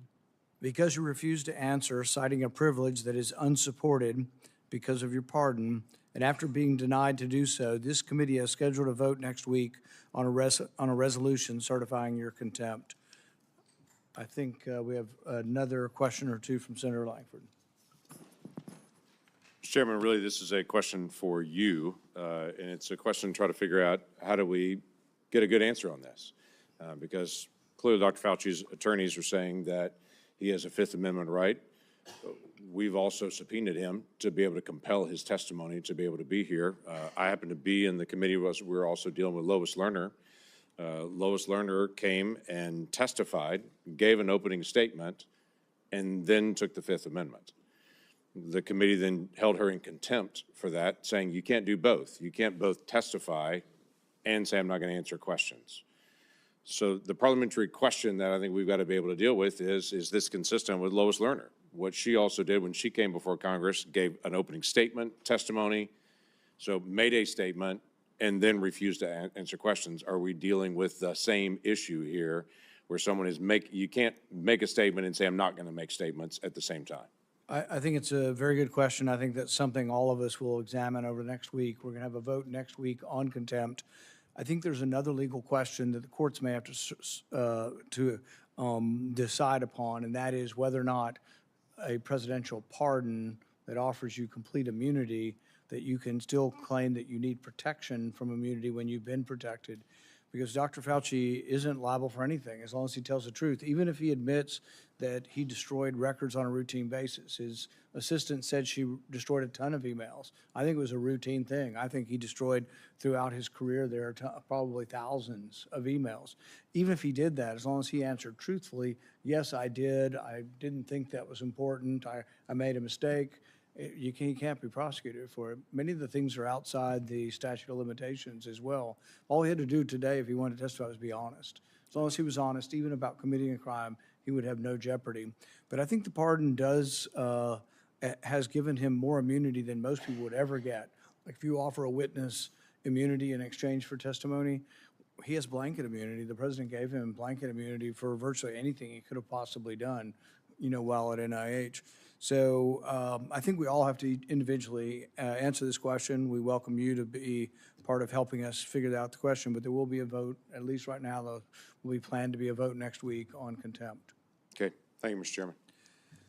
Today will be the capstone to Anthony Fauci's 40 years of abuse of power at NIH. In the end, must imagine Fauci believes he got away with it.